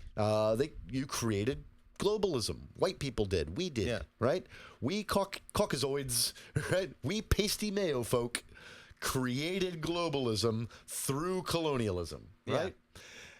And then we created modes of mechanized travel that allow us to travel around the world. So now, nowhere that Europeans dominated is 100% white, right? Almost nowhere that Europeans dominated is 95% white or more, right? Do you know what that does on a long enough timeline? Once you are 93% non-white or above, or below, technically, right? You create a clock of inevitability, right? We're on a long enough timeline because, as you said, it takes a lot of vitamin D deficiency for a long time to get this complexion, right? And melanin production is a pretty strong genetic trait, right? Well, I mean, yeah, because here's the thing. UV damage and skin cancer will kill generations way faster than vitamin D deficiency will. Yeah. It's a much stronger environmental control. Yeah. And pressure. So the Moorish conquest that left some swarthiness across parts of the Mediterranean, right? And Spain. Which we all learned about from True Romance. Yep. That was a very long time ago. Very, very long time ago. And yet... 1,000 years ago. 1,000 years ago. And yet, there's still a little extra melanin production in all of those populations, right? That's stuck around. Well, guess what? Here we are today in a situation where only the whitest European countries, right, have enough of a white population that by by the year 2300, they won't be majority non-white. And at a certain point, you got to That's ask it. yourself. At a certain point, you got to ask yourself, it's like, what is the value of being white? Yeah. Like, what's the why is that what you're clinging to? And the thing about it is it's Why like, isn't your personal material needs not your primary concern? right, and you're also you're ridiculously worried about something that's actually going to like not really matter to you. Like, there's people who freak out about the UK because somewhere at current demographic trends, right? The UK will be a majority non-white by like between 2063 and 2079, right? That's a while from It's now. like when they were freaking out that the most common male baby name recently was announced to be Muhammad. Yeah. In the UK, and they were freaking out. It's not a British name. It's like, and then you look at like the top 10 like most popular male baby names, and like almost none of them were Anglo-Saxon names. They were like French names or Right. Latin names or like Yeah, it just they happens. weren't English. Yeah, but at some point, the UK is going to, be a majority non-white and mostly like have the majority of the population will be, Middle East, North African, or Asian, and, right? They'll still be like weirdly squalid fish people Right. living in a Lovecraftian dystopia across an entire island. But here's the funny thing about that. While you're freaking out because you, white Brits, look around and you see your hegemony slipping, right? By the time that happens, the young adults of the time will have never known a world that wasn't like roughly equally diverse, Yeah. right? Like It's not gonna be a thing. yeah. It won't be a thing to them. Like culturally, it'll just be multi-ethnic to them, like New Yorkers are today. I would love to be able to leap 300 years into the future and read how we're talked about then. Yeah. Like, I would love to be able to do that. Like, because you think about the way we talk about 300 years ago. Oh, yeah. 400 years ago, 500. It's like we look at the past humans and past civilizations as so fucking backwards. Yeah. And we will be looked at as just as backwards. Right. And I'm okay with that. Yeah, because 300 years from now, I hate to say it, but white people are going to be like the smallest minority on the planet. Yeah. Like in 300 years, white folk will be the smallest minority, like race, the smallest minority race on Earth. There may be other smaller minorities. That's no groups. The nice thing is, but white will you'll reach rare. a point where it's like, and once that happens, like the idea of race becomes obsolete because the idea of race only exists to keep white people at the top of the racial hierarchy. Right. It doesn't mean anything otherwise. It's not real. We made that shit up. And when that day happens, damn near every white person is going to be related to a black person and an Asian person and a Mexican person. And they will have never thought of themselves as white people. Yeah. Like the concept of white people will just evaporate over time. It might just be real funny that it's like, oh, they're the side of the family that stayed white. Yeah. Right? Like, or there'll be a fucking isolated goobers out in fucking rural nowhere, like, who are like still fucking paranoid about the racial anxieties, but the rest of the world has moved the fuck on. But, it is what it is. But Ma'am Donnie won. Sharia law comes to New York. Woke is back, baby! Woke is back, baby! But no. And you know what he didn't do? Huh. Not a single goddamn time. Didn't throw trans people under the bus. No, he didn't. In fact, he was very trans inclusive. Very trans It did inclusive. not hurt him electorally at all. Yeah. In fact, it only helped. Nobody who won that I noticed was like in any way, shape, or form throwing the trans or gay community under the bus. It's very simple. Like- if you are a Democrat running in a general election, you will never win that election because you decided to be more bigoted. Yeah. Ezra Klein, you're wrong. You will only, because you're a Democrat, you will never appeal to a certain segment of staunch Republican voters, no matter what you do or how odious you become. Yeah. You've got a D behind your name, they will never vote for you. And you will turn off your own base. Exactly. And they will be less likely to turn out to vote for you because they're going to look at you and the bigoted shit you're saying, and they're going to look at the Republican who's saying the same bigoted shit. They're going to be like, what's the fucking difference? Yep. There has to be a difference. And the difference is, last night, we saw a immigrant whose family is from India by way of Uganda become the first Muslim mayor of New York City, right? Mm-hmm. While he supported the trans and gay communities, not bringing Sharia law, right? And has a, like, while, well, I don't want to get into that in a second, but he has a lot of Jewish staff members, which they went fully Islamophobic at him and fully super hard, like crazy Zionist arguments with the guy. But he has a large number of staffers that are Jewish already. I know, right? but he also picked up a third of the Jewish vote in New York. Yeah. So I see a bunch of people talking about how 2/3 of Jews in New York didn't vote for this guy, and yet he still won. What does that say? And are we safe? And it's like, I think you're not asking the right question. Like, such as, why did 1/3 of the Jewish population of New York vote for him? Mm-hmm. Right? And why are you so afraid? Yes. Because we're not talking about a slim outlier population, right?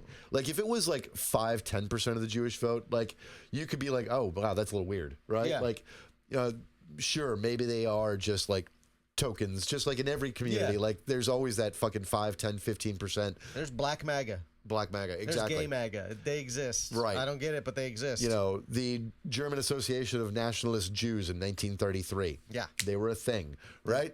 But they're not 1/3 of the population, right? Not even close. When they're 1/3 of an ethno group population, and there's a division over like whether or not like it's existential for you is the argument, and they're like, no, we're fine. Maybe you're fine. Maybe ask yourself who was propagandizing you to believe that. Yeah. Why? Why was it that Landers, who was the highest elected Jewish official in the city of New York, right? Who was the primary opponent of Mamdani, who lost to him, who immediately turned around to backing and supporting him and endorsing him and hardcore and stumping for him and going to synagogues with him, right? Why was he totally okay with Mamdani? Yeah.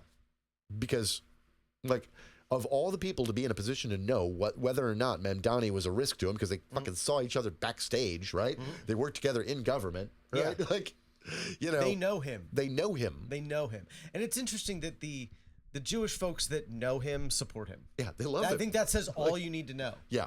The specific Jews that he personally knows think he's great. Think he's awesome. Yep. Think he's an ally to them. And on every other issue, they also are in the same political ideological camp as the vast majority of Jews in New York, right? Like, it's not, again, like a Ben Shapiro, right? It's not like Ben Shapiro loves Mamdani, which he doesn't because it's, you know, Israel. But it's like, if Ben Shapiro loved Mamdani, I'd be worried for Mamdani, right? I'd be confused. I'd be confused. And worried, yes. And worried. But he doesn't. Like, these are progressive members of the Jewish population, or it's, you know, center-left members of the Jewish population that like him. That says a lot. So, but he has this message that resonated, and it was good. I love that about him. And yeah, we had a Muslim woman in fucking Virginia become fucking lieutenant governor. Multiculturalism works. We had gay candidates in the country, or across the country, pick up seats. We, you know, fucking then Prop 50 in California. Yep. Oh, that was a good nightcap. It was a good night. It was a good little aperitif. Yes, the night ended with Prop 50 passing, like almost like it was announced the moment the polls closed. It did so well. Yeah. Was it 64% of the vote? Or no, was it higher than that? I think maybe it was pretty high. So anyway, it passed. It passed with such a high margin in even Trump-dominated areas of California. I think the final thing that I would like to say about the elections overall is a point that Steve Kornacki made. Yep. The share of the Republican vote in all of these elections, Right. across all of these localities and jurisdictions and places, the Republicans who were on the ballot got exactly the same amount of the vote, the share of the vote, as whatever Trump's approval rating in that area was. So if his approval rating was at 36, they were getting 36% of the vote. If he was at 46, they were getting 46% of the vote. Everywhere, it was identical to whatever his approval rating was. He was getting that share of the vote, and he is underwater. And that should, and man, if you are a Republican running for office in the next until he dies, you should really worry about that. You should. Now, to the Democrats. Oh, sorry. You had one more thought? Okay. That was it. To the Democrats, the lesson from this should be about messaging, right? One, in this run-up, Trump came up from time to time about stopping his actions, etc., right? But the only place where it really mattered was California with Prop 50, right? And that's because Newsom is basically running against Trump this whole time. But it was actually, it was about the redistricting and the Republicans. They made it about the opposing party, not the opposing guy, right? Do that. Demonize the Republicans. Demonize the Republicans. Don't and have a message. Say what you're doing. California, it was, we are going to block this illegal action that's going to give them more power. We need you to step up so that we can save our country, right? And it only lasts till 2030. And it only lasts till 2030. That was the message in California, okay? In Pennsylvania, it was, hey, we got to keep our state. We can't let them rewrite the maps, right? Boom. Virginia, it was they ran against their opponents, right? They ran about the economy, right? Georgia, they ran against energy prices, right? Not Donald Trump, energy prices. They had messaging. They said things that resonated. The Democrats out there, orange man bad, not sufficient. Right. Okay? Must save democracy, not sufficient. Have a message. Have a fucking platform and sell it. Talk about it. Love it. Yeah, live something that resonate. Something that I've seen multiple people talk about is that for a long time now, the Democratic Party has forgotten that part of running campaigns and winning elections is persuading people that you're right. Yeah. And they have completely given up on trying to convince people that they're right. A perfect example of that is Joe Manchin's interview the other day. Did you catch that at all? No, I tried to forget he exists. So Joe Manchin, he's I can't remember exactly who he was talking to, but he had this interview, and he says that voters in West Virginia have this belief and opinion about Democrats, particularly Democrats in Washington, that they are not for them and that they don't do anything, right? And these other things, right? And he was talking about how his voters had all these negative opinions about Democrats. Who was the highest profile Democrat in the state of West Virginia? The only Democrat in West Virginia I can think of is Joe Manchin. Okay. Who was the party boss as far as the machine for the state party in West Virginia? I feel like that's probably Joe Manchin. Right. Okay. So Joe Manchin, as a leader, failed, and he took no responsibility for that, and basically just comes out and says, well, my voters believe these things. Like, why did you let them believe those things? Yeah. Why didn't you push back on those things? Why didn't you tell them they were lies? Yeah. No, all you did was sell out your state and the country over and over and over again until you took enough bribes and then got out, right? You turned your own state into a corporate hellhole, right? Sold it out to fucking mines and energy companies, right? And then cashed your check and retired. And it's your fault. And you're out here talking about how your constituents just believe these things about the Democrats. I can't help what they believe about Democrats. It was your fucking job to sell a better version. You're the asshole behind it. And yeah, I know we're never going to get we're at least not in a while, we're not going to get another Democrat in West Virginia. So sure, we had to hold on to Joe Manchin, but Joe Manchin could have you could been a theoretically better Democrat. You could theoretically get some like barnstorming mountain anarchist. Theoretically. Like it's not impossible. No. But you got to get those guys to like I'm not negating the possibility. Yeah. I'm just saying, sure. It's not particularly likely. Right. So the likelihood, but whose fault is it? It's Joe Manchin's. Yeah. Right? Like, if we weren't ever going to primary Joe Manchin out, sure, fine. But he had a responsibility to his party and to the American people to be a better Democrat. And he was also failed at like secure enough in his seat that like he could have just gone along with whatever the party wanted. Yeah, he could have been fine. He could have been less of a pro-corporate centrist. Yeah. Even just like 3 or 4 more votes a year. Yeah. He could have just that would have been better. He could have just voted for cloture.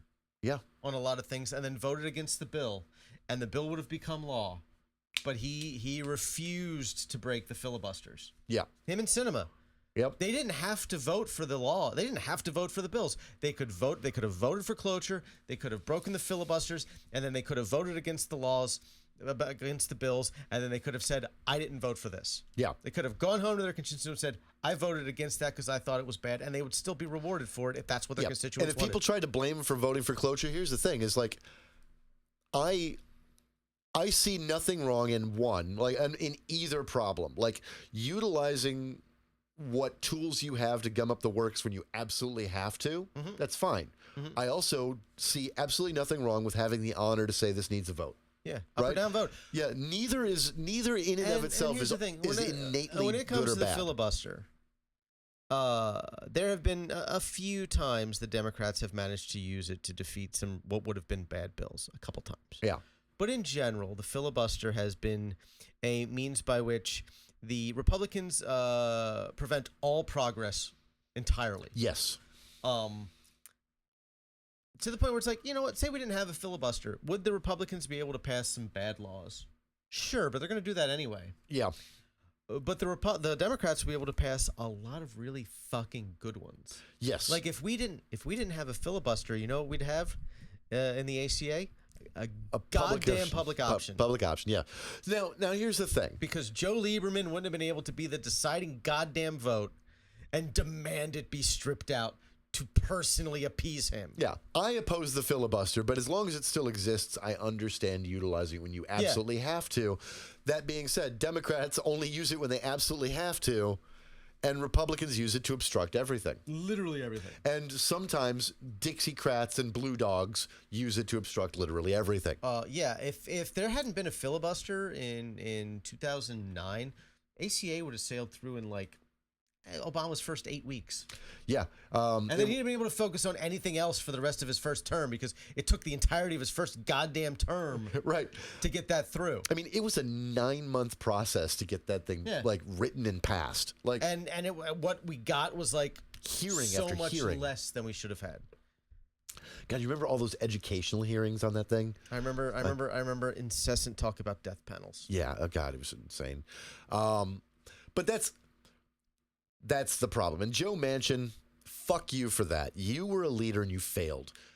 Democrats, take heed. The leaders out there that are leading, that are saying things, that are making fucking positive message, like Pritzker out here telling fucking Trump to go fuck himself. Like, people like that shit. Yeah. But they're also giving positive messaging. They're saying what they're going to do, how they're going to do it, what they're going to do, how they're going to slow down or stop ICE from doing certain things, right? Like, yeah. And your message needs to be, fuck those guys, this is how I'm going to make your life better. And the traditional Democrats in Washington have been failing at this forever. Take heed. There are people out here like Mamdani, like AOC, like the people in Virginia that just won, right? That are giving messages that say something. Yeah, the Democratic consultant class inside the Beltway needs to be fed into a metaphorical and also possibly literal wood chipper. Yeah, same. But that is that's not the note I want to end that on, because it was a good fucking night. Yeah. So so we throw them in the good wood chipper, but like take stock of this. Like, we need to build a better Democratic Party. We're building a new party, guys. Yeah. Like, it's not a third party because third parties don't work. What we're doing is building a better party We right need now. to set up here and now. set up a situation where when the Republican Party finally collapses under the weight of its own insanity, because it's going to do that someday. Eventually, it will have to happen. The Democratic Party will naturally split into the barely nominally center-left moderate party. So many of the establishment Democrats want it to be, and a truly progressive party to its left. Yeah, but you establishment guys need to get out of the way and let us win, okay? Like, I know, I will give you credit that you have a few tricks about winning elections as far as knowing ground game and, like, local, like, you know, movement building and making deals and alliances and consulting. But I will give you those credits. Help us win. You still also think that focusing on spending $500 million on TV ads is going to do it. Exactly. Is a good use of your resources. But it's not. But if you want to be useful, right? Help us win, okay? Help progressives win. Help people with loud voices win, right? Help people with affirmative messages win. Help us destroy the Republican Party forever. Help us destroy the Republican Party forever. And when they collapse, you guys can go take it over. Yeah. Or we'll split and like you'll pick up their votes. It'll be fine. I could totally see a future where our two primary parties are the Democratic Party and the Progressive Party, or whatever they end up calling it. Like, I would, and it would be, they would agree on so many things. Yeah, I want to be more like fucking the UK or Canada, where the two parties, like, you know what I mean? Like in general principle, we're like, you know, the two like opposing parties like disagree over like 10% of policy. Yeah, like they agree on fundamentals and they disagree over policy. They disagree over how to achieve the goal. Like, right. Or fix the problem, not what the goal should be or what the problem is. Yeah. And because right now we're living in two completely different realities, and that's unsustainable. And you know, there's a lot of flaws in that the old guard, there's still that hawkishness and the neocon bullshit that still exists within the but we need a new vision of liberty, right? And freedom for all that doesn't involve blowing up fucking Venezuelans. So that's how I want to end that segment, because we got a great second half coming up. We do. I'm excited. I'm going to try to get the lighting better in here. All right. While you go, I assume, smoke. I'm going to have a cigarette. We are recording. All right. Welcome back to the Grift from our little break. You didn't notice anything, except now there's a TV screen in the middle of our thing, because we're going to do a little magic production. TV screen. Yeah, this magic. is... I hope this technically goes well. I should put my glasses on so I can actually see, because I'm far enough away that like I need my glasses to see what I'm doing now. Yeah, maybe I should throw mine on. I'm a little. We're getting old. I just have like perfect near vision and not great. Yeah, fair. I mean, I've been nearsighted since I was fucking 14, so I can't complain too much. All right, so I got two pieces of news that dropped while we were recording. So I'm going to drop those real quick. I'm going to start with the bad news, and this is one of those fuck you, America, fuck you, court. The Supreme Court has allowed the Trump administration to limit the sex option on the passports to the biological sex at birth for individuals, which is a blow to trans and non-binary individuals. In another scathing dissent, Jackson and Sotomayor went to town on the majority, and go read it. But yeah, you know, like, this is stupid, and we know it's stupid, but it no longer violates equal protection, even though just a few years ago it violated equal protection. Well, you know, times change real fast. Yeah, America, fuck yeah. And precedent don't matter, I guess. If President can eat my shit in hell. Now here's the good news. Good news. Good news. Another win for jury nullification. Sandwich guy in D.C.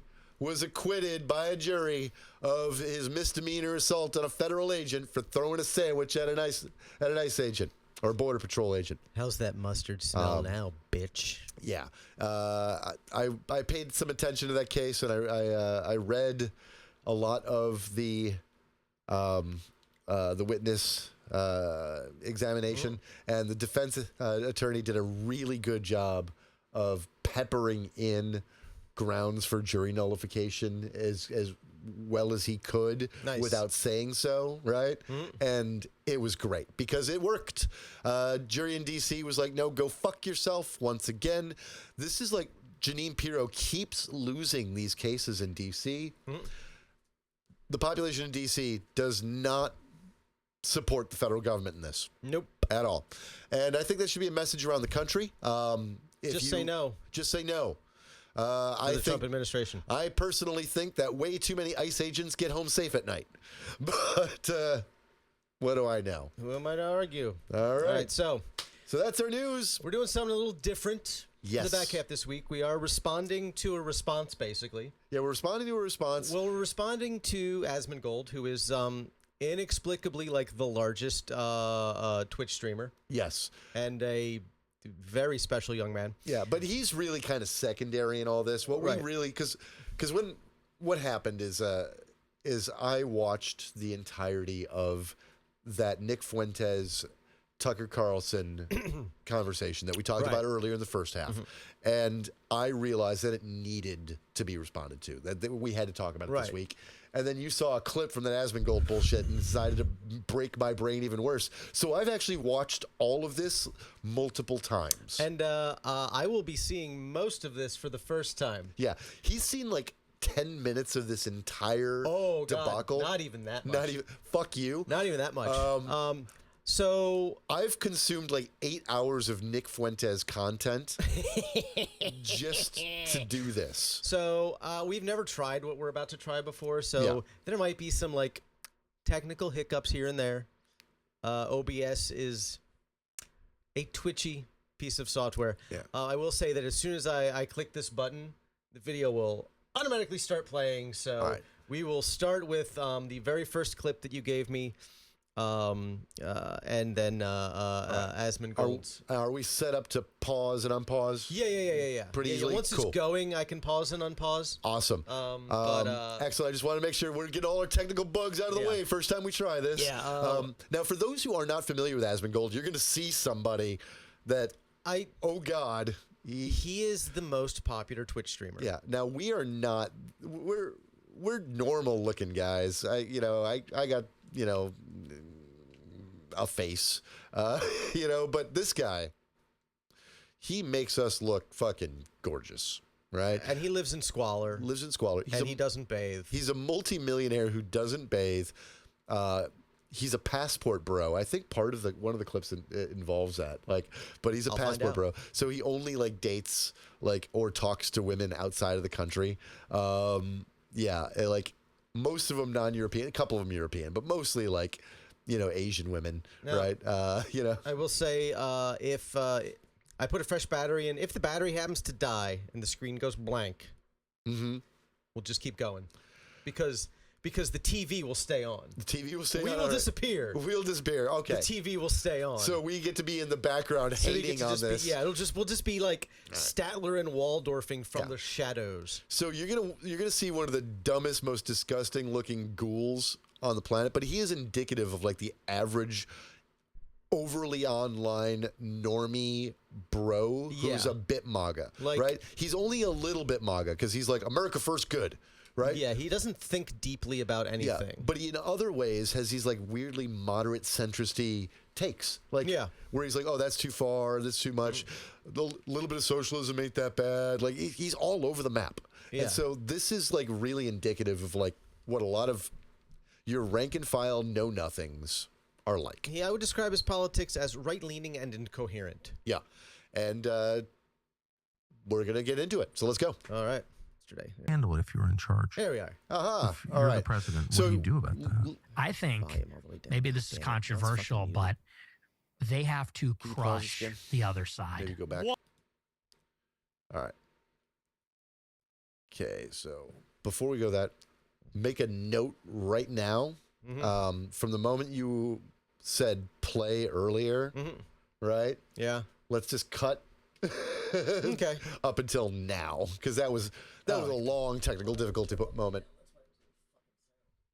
And so I just don't want to look like complete morons. So let's cut that to. All right.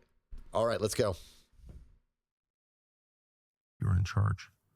If you're the president, what do you do about that? I think maybe this is controversial, but they have to crush the other side. 100 fucking %. Absolutely. You have to, because you can do one of two things. You cannot challenge the left. That's and right. let them do their thing. And then they're going to just run you over, and eventually when they get power, they're going to crush you. Or this is a little bit of paranoia. It is. Now, the thing is, like, extremist movements are like that, and fascists are always like this. And the shitty thing is that the inverse is also kind of true when it comes to like theories of power, that fascists, once you oust them from power or they're growing, you kind of have to crush them, right? Right. But it's the paradox of tolerance, right? These are intolerant people. They are paranoid, authoritarian fucks, okay? Who want to strip our rights away, right? Yeah, well, they want to strip everyone's rights away. Yes, and they want to utilize their power to crush their opposition. And then they're saying, yeah, because when they come into power, they're going to crush us, which is true, but it's only because you cannot tolerate an intolerant movement. Right. Right? A powerful one. You like one asshole being a racist, fine, right? But you can't tolerate a society that has widespread movements like this. No, so they're not wrong, but they're telling you why we need to do what they're warning about, right? Yeah. Like they want to crush us. Like and we can metaphorically crush them by just not allowing them to have power. Yes. Like we don't have to harm them.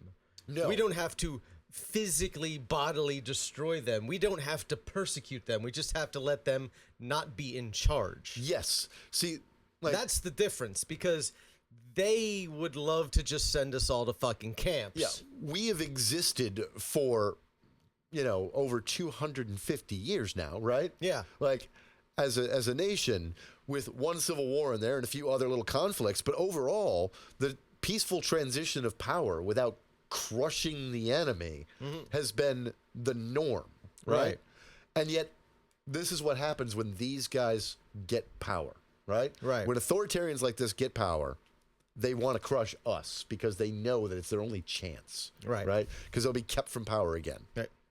Ready to keep going? Yeah, I'm ready. you can utterly confront them and defeat them. And you destroy them completely. Put the mayors in jail, put the governors up on the Insurrection Act for sedition, put all of the people that were doing the shit in front of the detention centers, any of them that are violent, authorize the police officers to respond with violence to them, immediately, completely shut it down, bring in the military if you need to, bring in the National Guard, do whatever you need to do, look and find out who's funding this, take those people, charge them with incitement for terrorism.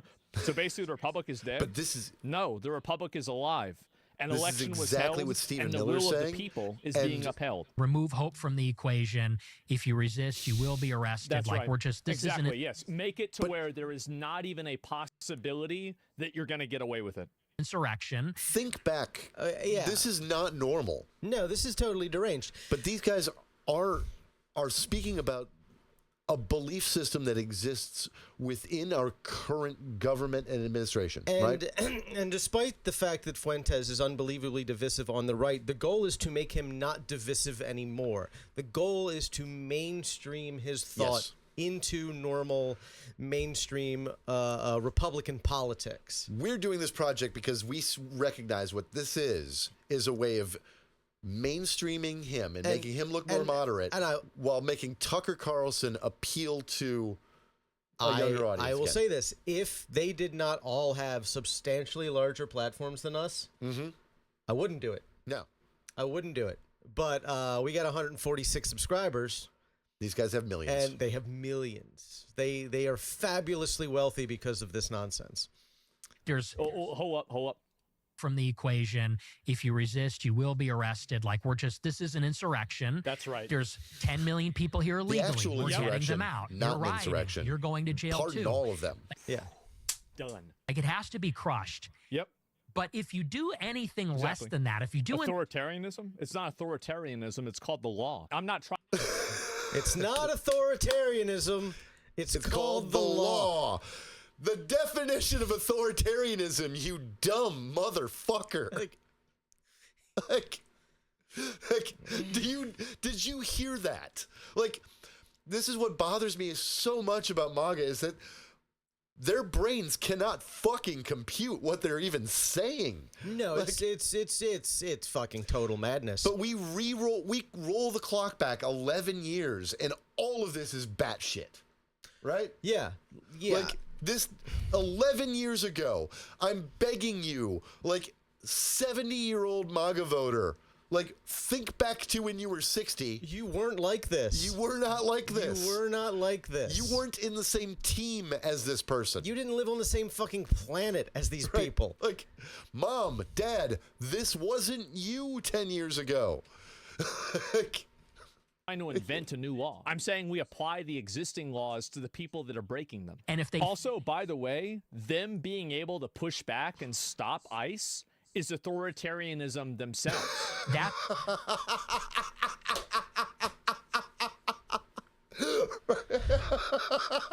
what does that even mean? Stopping the government from using force against people is authoritarianism. I'm gonna hit play again. When it breathes, that's when oxygen is fed to this kind of fire. Hours. So way more if than I you were did. Trump, I would say screw 200 National Guard. Send in $1 million. Arrest the mayor of Chicago. Like, make it clear. Like Washington, you know? Bring in the troops and say the federal government is supreme. The immigration laws, the law, the That's Turn right. us into North Korea. The Civil War was won. Send This has in already $1 been decided. million. There First are of all, no that new wouldn't even be enough rules, to no pacify us. Right? Oh my God. That was just the first clip. That was the first one, baby. Hit the next one, baby. Wow. Yeah. By the time this is done, I am definitely going to hear the sound of silence as you're staring off into nowhere. You tell me, why aren't people married? Well, I mean, honestly, it's the women. It's the women. It's the women. How can you argue with that? Man. How can... Right? Women Am I right? Extremely liberal. Bitches, am I right? No one talks about that. You know what I mean? Increasingly, they do. It is true that women, like, how many of you guys have had to nerf your political views in order to be around a girl that you like that was more liberal? Yes? Okay. Okay. All right. Look, all right. Women don't like us because of who we are, so they're the problem. They're the problem. Like, yeah, your political views are a choice. The so you know. Yeah, it's not like you're born with them. Yeah, political views are a choice. Jesus fucking Christ. Everybody's saying yes. All right, well, there you go. Especially after the last election, there's a 45-point difference between men and women. Yeah. The men are extremely conservative, increasingly. The women are extremely liberal. Exactly. What are they liberal on? What issue? Exactly. Like, you see this with the Free Palestine stuff. Women care about human beings. Women, with their empathy, am I right? Right? Like, with their basic human decency, am I right? Why is bitches decent? Why bitches care about human? I don't know. This is amazing, isn't it? Like, this is what these guys are like. Like, this guy, that rat-faced bleeding gum fuck. with his dead roach pets that he lives in squalor. Yeah. You don't understand. There was just a picture with a screen cap from one of his streams where there was just a dead rat. Yeah. Just in his fucking room. He's eating food that roaches are crawling across. Like, yeah, he'll just it's like a burrito and a roach crawls around. While his gum's just this fucking pus bleeding gum. Meanwhile, you've got the guy who is this poofy-haired fucking loser pretending to be part of the master race who's, one, never fucked a woman, and he's almost 30. He's 26 now. 26. 26. He's 26, and he is a fucking virgin as far as. Well, we know he's gotten at least one blowjob. Right, but as far as intercourse that we know of, right, With a lady, but he claims to be straight. He says that a lot. But he also says the gayest thing you can do is have sex with a woman. Yep. So who knows what he means by straight? Yep. He's never had a girlfriend. Lives with his fucking parents in an affluent suburb of Chicago. Chicago. Yeah. Like one of the really white parts of Chicago, right? And this fucking loser just streams nonstop, and millions and millions of dipshits listen to it. Like, I mean, he's got hundreds of thousands of followers, but like a few million people who watch his nonsense sometimes. His streams have a few 100,000 followers, but it's his clips on other social media platforms that really drive his engagement. Yeah. And make him go viral. But this dumbass fucking clip monkey, and then you got Tucker Carlson, who, the reason he's here on fucking Twitter, X, whatever the fuck you want to call it, I'm in a dead name until the day I die, Twitter. The reason he's on Twitter is because he was canned from Fox News, in part because his emails showed that he knew how much he was lying about the election interference. And like, yeah, he cost Fox News like almost $900 million. Yeah. Like, and now in damages. But you realized how dishonest of a fuck he was, because behind the scenes he's like, guys, this is a bit too crazy. Bullshit, yeah. And like, but even then he also pushed it later because it was making his ratings. I would love to someday know exactly what Tucker's politics and beliefs truly are. Like, I know he's conservative no matter what. Right. But I would love to know what he actually, truly, deeply believes. One thing I'll say is I think that we get a more genuine version of him in this because he's not beholden to a job. Like he's running his own. Right. Yeah. And so the worst he can have is audience capture, right? Which still has an influence. But I mean, not on the right, He's Tucker. He's Tucker. He already had an audience. He's got a shit ton of money. He's a fucking Swanson heir, right? So, I mean, it's not like he ever needed money to begin with, right? So he can just do this, and there's no corporate overlord. So I think we get a little more real Tucker here. Yeah. Like, it's just a bunch of screeching banshees. You even see it from the arrests. Like, 70-80% of the people that are in these protests are women. I've been to protests. There are a lot of women protesting, but it's not 70 to 80%. No, not even close. Like, not even remotely close. The political system is just based around women never being accountable for any of their choices. Ultimately, that seems to be that's what abortion is. Yeah, of course. As 99% of abortions are elective. So they're also like 99% of them are in the first 20 weeks. They say it's an unplanned pregnancy. Yeah. You had sex out of wedlock with someone you didn't intend to have kids with. So now we have to kill the kids in the womb. Yeah. It's not a kid, it's a fetus. You know, these no-fault divorce laws. Them damn no-fault divorce. How dare a woman be able to leave a bad marriage for whatever reason she wants? Right. Or no reason at all, just because she can. It's interesting to me the fact that they are going so hard on the no-fault divorce thing. Yeah. That is not popular. No. Aside from all of this being about controlling women, I mean, hell, you see it in a lot of the responses about the Mamdani win, right? Yeah. They pointed out how well he did among women. And then again, they said, we want to take away women's suffrage because, you know, they need to be controlled because of their emotions. Like, and look how we can't allow the women to vote because they vote for this man who wants to take their rights away because he's Muslim and he wants to put a fucking hijab on the Statue of Liberty. And yeah, but we need to take away their rights to protect them from Sharia law because of hijabs.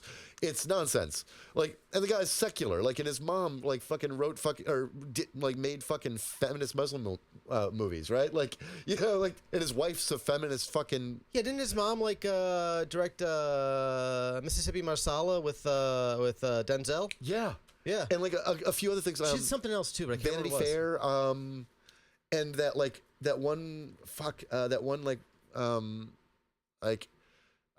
feminist art piece about like Muslim women, like, yeah, and they are modern secular Muslims, right? And not Arab, by the way. Not Arab at all. Like, not most Muslims aren't Arab. Yeah, Like this, most are Southeast Asian. Right. Like you get a country like Indonesia that's predominantly, that's mostly Muslim, and there's like 150 million people there. Yeah.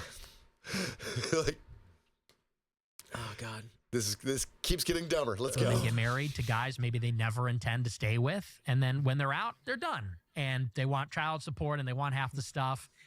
Nobody marries somebody I they actually never disagree with intend Nick to on stay this. with. I actually They just am a fan of the child support and everything, and because it's best for the kid. good Like, job. I don't really Asmongold. care. Like, if you have a kid, I think that a society that doesn't put its young people and its children first is going to become a dead-end society. Look at that. He was right about something. Yeah, but Ish. the language of like dead end society stuff. Like again, this like stop talking about things in these weird absolutes about everything being zero sum. And like you should take care of children because they're people and people should be taken care of. Like extend that theory out to it's like people should be taken care of. Right. Like We should take care of one another. yeah, it And so, like, as much as I do agree with this, no, I do. I do. I think that really, if you're a guy, because also men bear this responsibility also. The big problem with this, and I think here's where the issue lies, it's that men and women don't have equality in custody. I think if equality in custody was equal, everything else would make sense. So, like, for example, it makes sense that the parent that's not taking care of the kid should have to contribute to the well-being of the kid. This is pretty dumb. 100% true, and it's what's best for the kid. I mean, this So, part like, if that's you fine. have but if you have that, a kid with that somebody equality else, custody thing and this as an kid's like argument, 8 years old, like, you can't there get are along with each reasons other why there's anymore, inequality in it. and you Now, gotta have this it issue. used to I be don't a want little to put that structurally kid in a favoring towards position women, where just he's living yeah, in poverty automatically. But they've because that has these been two parents upended in are every state retarded. now. And that was right? also So you try largely to when create a system women were predominantly where still there's stay-at-home accountability mothers. for Right. that. And But the problem and father where would it be breaks out down working. is in And custody. so, yeah, it would make because sense whenever women that the get person who was custody, already staying probably, at I don't home know, would what, get custody. 90% of And the now time, the reason it something like that, still and men are favors women, quote unquote, is because they sit in this position as primary caregiver in most marriages still to this day, right? Because they're arguing for a patriarchal, then they're going to continue arguing for the patriarchy here in this video and the rest of our clips. Hey, love them right? some patriarchy. Like, yeah, if you have a traditional patriarchal household and the mother is the primary caregiver, and then there's a divorce, where is the child going to live? Right. With the primary caregiver. It's Right. pretty simple.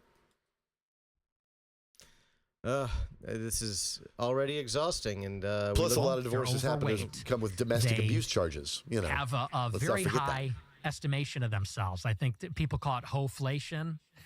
they're, Inflation? yes, they're He doesn't know what it means? Yeah, you just get to their watch sense of their as own looks Tucker and Carlson sexual learns value the is phrase very inflated. inflation.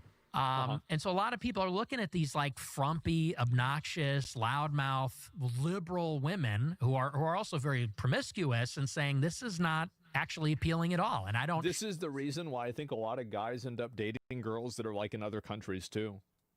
Yeah, Told you. Oh, all right. All right. I mean, like, there's nothing wrong with having like standards and tastes and No, but like preferences, right? this idea that like these horrifically unattractive women are just like getting laid left and right. Like, Yeah. in general, Mm-hmm. ugly people get laid less. Yeah, but Just on average. But here's the thing. Sure, if they are promiscuous and they're getting laid, and you're not, that's a you problem, buddy. Yeah. Right. Like, clearly, you when you say they're overestimating their sexual value, right? Right. You're not fucking, and they are. So who has a higher sexual value? You make a fine point. And if they want to get married, they probably will find some guy who wants to marry them. Yeah, probably. It seems to be a problem for you guys, Yeah. Nick, Asmongold, Tucker less so. Tucker less so. All right, let's see what this clip is. But if you believe in the patriarchy, as I fervently do, because it's just reality, yeah, of course. you it know, is. we didn't choose the system. We were born into a system that is part of. No. We chose this. Well, I mean, he's not wrong. We Right. were We born didn't personally, into but, the like, system. Systems don't just appear out of Right. the ether. They don't invent themselves. But you see, you're about to run into the flaw. Nature can't get out of it. That part. Right. So if you believe that that's true, which it is, then you think that He men argues it's should nature. lead, and if it's going to be better, men should make it better because that's their job. Right. So you don't want to give them a pass, do you? It'd be like it's all the girls suck. So I don't even blame it on the women because I think that it's the I incentive. think that there are a lot of guys that are fucking losers. I think that there's a lot of I see two of them right there. Like, Did I just hear Asmongold? Unironically. And with absolutely no self-reflection whatsoever. Say that a lot of guys are losers. you did. Oh, Yeah. God. We're gonna keep going. guys go. that are absolute fucking losers. They blame everything on women. They have no interests. They have no skills. They have developed no personality other than being good at one video game. They're not personable. He's talking They're about the selfish, viewership they're of obnoxious, both of the they're assholes on emotionally screen right now. abusive. Some of them are physically abusive. There are a lot of The loser viewership guys of out both there. of the assholes on screen, their subscribers. He is just talking about the subscribers of the two assholes on You know, screen. Like, abusive losers with no value who are just shitty, Man, this have is... only interest in one video game or one fringe thing or two online. Again, I will reiterate. Biggest streamer on Twitch. And no self-awareness. The beauty of this is recognizing that that is a thing and that there's a lot of it, But it ain't you. but not recognizing where it's happening. Because it's not really happening a lot on the left. Some segments, yes, but Yeah, most even leftists like- get laid. Even like the dirtbag left kind of guys are like, don't have that. Yeah, and they have hobbies. Yeah. Like, They might be shitty hobbies, but they have hobbies. right. Do we know what this next clip is, or am I going to be surprised? You're going to continue to be surprised. I mean, I took notes on all of it, but I didn't bring them. So. Women are allowed to do this by the legal system, The by loser epidemic. Yes. kind of social norms. Technology is a big part of it. The Yep. attention that is available to women. That's right. Women go on Instagram and they get attention from thousands of men. Yes. So it's the These incentives. are real problems that happen to segments of the population, but he's extrapolating it and broadening it to the broader female population of women.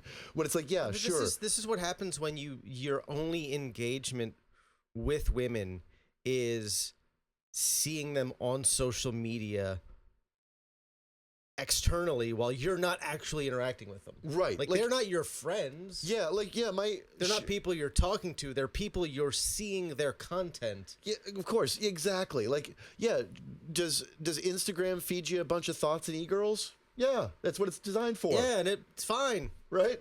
It's fine. But it's feeding you a bunch of thoughts and e-girls because they exist. And yes, there's those, like we were talking about, that one of our first episodes was the toxic social media influencers in the dating world. Like, you know, the worst women are dating the worst men and vice versa, right? All of this is true, but there's segments of the population that are ruining it for everybody. Meanwhile, guys like Fuentes and fucking Asmongold here think it's everybody. They extrapolate it out because this is their only engagement with the world and women. Right. But I would say that, because I hear this all the time, people say, well, the men need to step up and be better and lead the women. Yeah. Easier said than done. I go. It's, Well, that's because you're a they just bitch. don't want to listen, bro. Sometimes they just fuck will off. not fucking listen. You Those explain this shit bitches- to them that- bitches no, ain't they will listening. Bitches not ain't listen. listening. You can't get your bitch to know, listen to you. yeah. You Yeah. suck. They're at war Yeah. with the system, and not even just the system, but also society.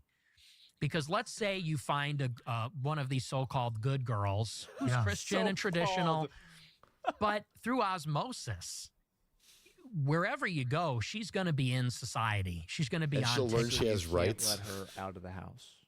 She's going to be on Instagram. Yeah. She's going to be talking to other women. And maybe she's one way when you meet and get married, but 10 years down the road, 15 years, 20 This years gets down good, the road. That's my dad said that happened with my mom. He said that whenever they started dating, she wasn't crazy, and then she went crazy over time. But in retrospect, I think that honestly, I think it's kind of true. But like, I think they both were crazy. I do.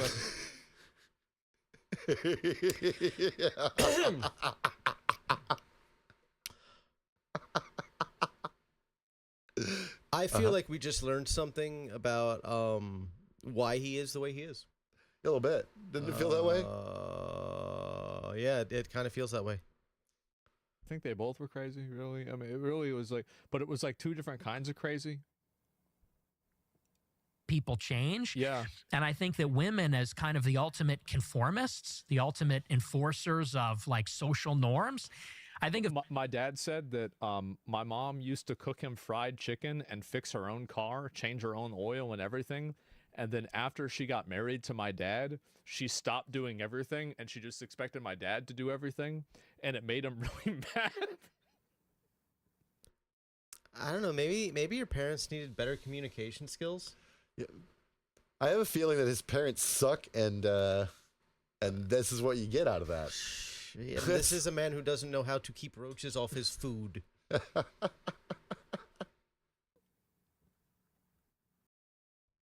Oh, that was the end of the clip. That was the end of that.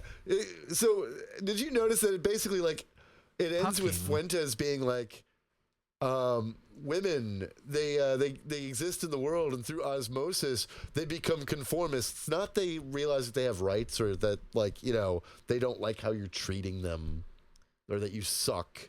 And, right? and you know, it's also interesting that, like, he wants forced conformity. Right. Like, this... He wants forced conformity. He doesn't want women to conform to, like, societal norms about freedom, or other women being like, hey, your boyfriend's being an asshole to you. Maybe you should stand up for yourself. Like, he doesn't want that. He wants them to conform to his possibly most famous quote, your body, our choice. We got that one later. I know. All I'm right. excited. Let's see. I wanted to save that. Oh. Yeah, well. To say you're not talking about all Jews when you oppose a foreign policy position. It's not. There's nothing liberal about that. It's just true. That's the Christian position, okay? And two, why are you attacking like the best people and not the worst people? Well, yeah, I mean, again, he disavowed me for my views on Israel and said I talk too much about white people and Christianity. And to me, that's like a sincere ideological disagreement. I get it. And, you know, same thing with Marjorie. Marjorie fired my guy. She disavowed me. And, Marjorie Taylor Greene, and you, some other candidate that Carlson loves is a friend of his. Okay. But as you notice, like, I talk too much about white people and the Jews. Like, they're trying to soften it because they talk about too much about Israel, but they really mean Nick Fuentes means the Jews. And you're going to get into that more as this goes. And I will say this: very rarely does a healthy thought begin with the phrase "the Jews." No, it does not. Not a good sign, my boy. Yeah, not a good sign. I'm guessing we're gonna get more of that from our We're gonna get boy. more of that, and I got those clips that I pulled were like, this is good. His attempt to soften this, so he's trying to launder this into the norm, right? That it's not racist, it's not anti-Semitic because X, Y, and Z. Okay. So this is what he's trying to do. We got some other clips later about that. I've never seen anything on the Daily Wire that's actually critical of Israel. And he quote tweets me. That's true. And at this time, I have 1,000 followers. This is part of the origin story. We're getting I'm 18. I'm a freshman. Still a freshman in college. Yeah. Mm-hmm. And this is even before I started my show. He didn't like that. And I don't know. I probably got 100 likes on this tweet. It wasn't a viral tweet. Big one. He quote tweets me and says, to accuse a Jew of dual loyalty is the surest sign of anti-Semitism. And like, this is how it sort of begins. And I see this tweet. And by the way, that was on Christmas Eve in 2016. He immediately called you an anti-Semite. Man. I mean, he wasn't wrong. So what's funny? What's funny about this? All right. So actually, at this point in Fuentes' evolution, he wasn't yet. This is what I actually like. The funny ass meme that that goes around all the time is that, like, you called me a Nazi and they start shaving their head, right? You know what I'm talking about. Oh, yeah. And, you know, by calling me this, you made me this. And I have come to realize that for a lot of these weirdos and for a lot of the MAGA movement, there really is this weird permission structure / internalization of that. Like, when they are attacked, they immediately go on the offensive, and they will often assume the position that they're being attacked with, right? So and in this case, Fuentes was only like, actually, he's 18 years old and he hasn't read a bunch. He's super libertarian-y, right? And so he hasn't gone down the Nazi rabbit hole yet, but he starts asking questions about Israel, and Ben Shapiro goes after him. And after that, because he's a fucking intractable little troll, because he's running around his college as the only kid with the MAGA hat, right? As soon as somebody tells him that's anti-Semitic, he's like, fuck you, I'll do what I want. Yeah. And he becomes a Nazi. And he has become a Nazi. So I'm driving to Christmas Eve Mass with my family, and I see on Twitter the notification comes up, Ben Shapiro quote tweets me, calling me an anti-Semite. Oh. And I was like, what is this? Like, why is this guy attacking me? You know, because I don't have a platform. He didn't have a platform at that point. No. He's the From monster a that fan Ben / Shapiro created. accolade to an opponent, and then just pivoted against everything that he believes. Yeah, it was because it was this new dialectic that Trump forced. Yeah. Trump planted the seed. And the seed I was must have missed a clip America there. I'm first. sorry. Yes. Okay. So once you accept that, Because there was more to that conversation, right? It becomes impossible to But the support. long part is Well, it becomes that's very his origin simple. story. It's Ben like, Shapiro is this in the best accidentally interest of created America him. or not? And I think that a lot of times the answer to that is no. Like, sending over a bunch of money overseas for some sort of humanitarian thing might make people feel good, but is it really the best thing for America to be doing? The answer to that is probably not really. Yes, it is. Humanitarian aid, when it's given like in good faith, basically always a good thing. What these guys forget is that American soft power is actually our real power. It's how we get everything done. Yeah, like our military force can be scary, and you can push some people around a little bit, right? We also haven't really won a decisive victory in a long time. Right. But its biggest value is a deterrent, right? You can't make people trade with you through military force. No, not anymore. Not like was our last decisive military victory in 45? I mean, yes and no. Like real. Like, I'm not talking like, Grenada. Yeah. Like, well, here's the thing: is even all of our quagmires, we beat the conventional militaries like that, right? Except for Vietnam. Vietnam was the one where we couldn't, because the conditions were so complicated, right? And North Korea, like those are two wars where the conventional military were a problem, but that had lots to do with there being another superpower feeding it, right? Every other conflict we've actually gotten into, the conventional force, it's pretty easy, right? The problem is that you can't pacify the population afterwards.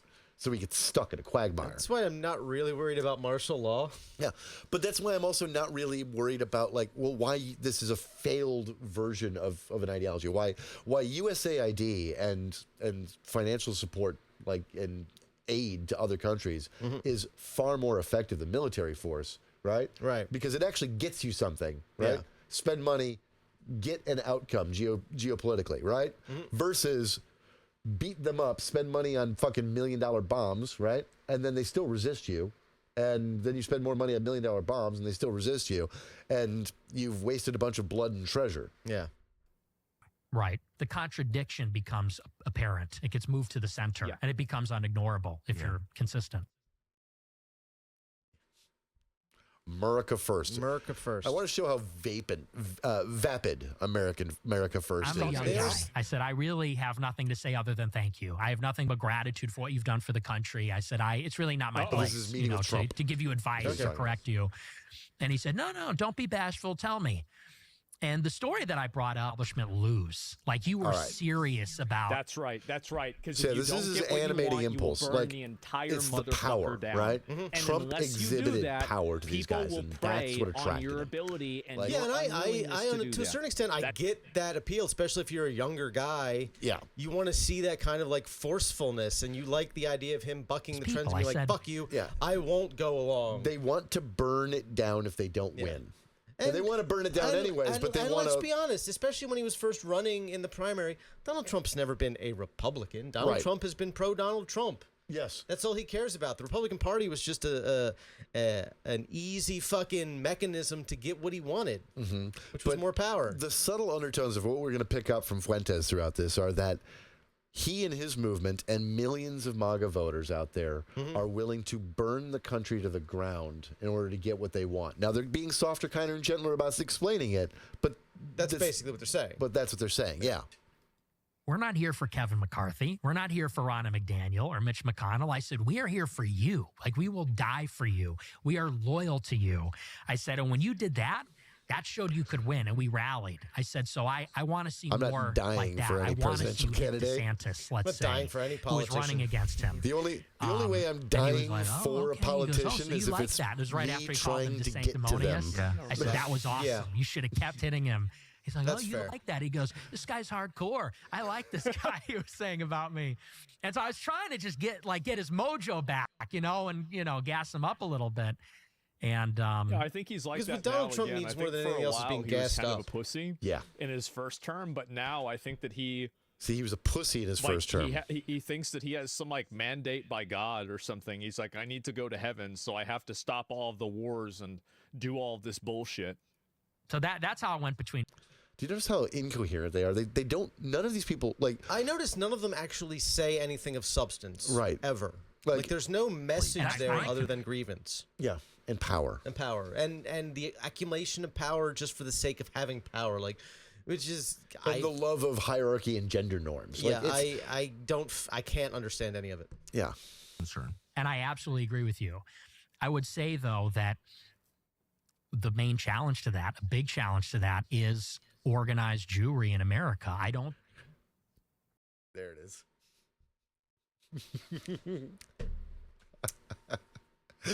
Organized Jewry in Right. America. Now, what he's doing is he is pointing out that basically the Israeli argument that Israel is Judaism, that Zionism is Judaism, right? Which you and I believe is innately anti-Semitic. That's weird because if that's true, then there were no Jews before about 100 years ago. Yeah, I know, right? It's like But weird. You and I know that that's bullshit, right? But Israel does a good job propagandizing that. The problem being is that for racists and anti-Semites, That they is- believe it too. This is why Israel is dangerous for Jews, right? Because of this. How many views does this have on YouTube? You're about to hear some numbers that scare people. That should scare you. 2.3 million views, and on Twitter it has 10. This was a day or two old. Yeah. time? Oh my God. That's Israel is dangerous for the diaspora of Jewish people around the world for this reason. You're giving them everything they're asking for. Because Fuentes is wrong, but he's also not entirely wrong here. The organized Jewish community, as far as their leadership organizations, right? Keep pushing the same narrative that Judaism and Israel are one and the same. Inextricably and perpetually linked. Right. And in doing so, you feed this beast. Like, this is something that's probably been seen 20 million times. Yep. Does that make you feel safer? It's a lot. Yeah, it's just a lot. Yeah. You're not wrong, bro. You're I think not. Bill Ackman is capable of that. I don't think Sheldon Adelson is capable of that. I don't think Yoram Hazony is capable of that, for that matter. And many other, on the right and the left. And I see it. I see Jewishness as the common denominator. And you're right. It's not all Jewish people feel the same way. No one would say that. But that Some does of seem them to be are the not common bad. denominator. Some and Jews I just are feel like fine, it needs to be don't you called out know? explicitly. And I like what you said. If the Most other day, Jews, if you're serving in another But some- country's military or have dual citizenship, you really can't be a part of this project. Well, that's just Yeah, that's obvious, right? Say it's obvious. Say it's obvious. and that's an easy one. Duh, all three of them are going to say course. that you, Yeah, you shouldn't that have people dual shouldn't citizenship. have Duh, of dual course. citizenship, which But I think am is much bullshit. more comfortable believe in as a citizenship, Christian so- and an Right. American keeping it on that Have as many as you level want. because it's easy to just set rules that universal rules that apply to everyone, not just the Jews or the Christians or the anybody. Just like Americans can only serve These in the U.S. people also would military, hate my or grandfather. they lose their passport. I mean, My granddad on my mom's side, who was a drunk alcoholic and he died while my mom was a kid, so he's wasn't a great guy, right, at all. But one of the interesting things about him was when World War II rolled around, he thought it was a terrible thing, right? One of the good things about him is that he thought it was a terrible thing, and he was 16, right? And the U.S. military wouldn't let him sign up, and nor were we involved in it yet. So guess where he went? Hopped across the border to Canada, said he was 18, and joined their military, and went off to kill some Nazis. My grandfather on my mother's side, one of the more effortlessly bigoted people I've ever known in my life. Jumped at the chance to go kill him some Nazis in World War II. Yeah. Fucking could not wait Yeah. to go back to Poland, his ancestral homeland, and kick the Nazis out. Yeah, he was of French descent, like on both sides of his family, mostly, right? Yeah. All the way back to fucking the colonization of America by the French, right? Yeah.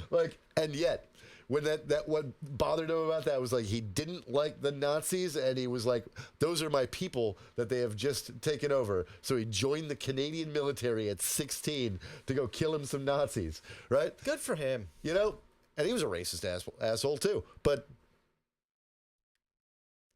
There used to be a time where you could be a racist piece of shit and still understand that Nazis were worse and you shouldn't be one. What the hell happened to America? I don't know. Even our bigots got worse. I don't know. That's not hard. I agree with that, by the way. And I don't know. Why not just say that? Say what? Why not make every statement about how Americans ought to behave applicable to all Americans? Like it's the defense of universal values that will hold the country together. And the emphasis on procure. I agree with Tucker Carlson here. I think that the amount of people like advocating for wrong like here. Somalia, for example, like that's been like a minor thing that's been going on. No, shut up. I view that the same. I mean, Somalia. Israel What's is he much more talking about powerful and Somalia for? influential, but on a That we're fundamental becoming level, I view it as the Somalia, same. or that like What group does that even values mean? that will know, break it man. apart inevitably. Still mad about that one? Because Yeah. this is a particular issue and it's acute. Like I said, I yucky. think Yeah. they're unique in that way. we I can't think talk that's about a unique universal issue, values because especially in the Republican it's Party. particularly unique because Especially in the Jews, conservative you see. scene. You see, And, the Jews do not you have know, values. So how would you Other like this than, all to be resolved? aggregate Jewry. or what I whatever would it's called. like is for Oh, the U.S. government to not be influenced by these kinds of foreign allegiances, not with money true.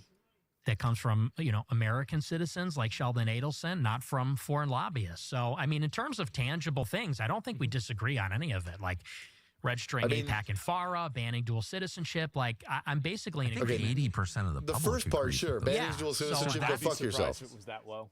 Kind of what But gets me a little bit annoyed. It's like it's- these are like America this isn't First, the the end of what concept. Fuentes wants, and you know It's it. He's the most starting popular, there. self-evidently true idea. We want that you to can end have. with banning, Let foreign powers, APAC especially from tiny fucking ones, far influencing the away, government. control your They country. want to Like, of start course not. there No shit. and move Everyone on. agrees with that on both sides. Yeah.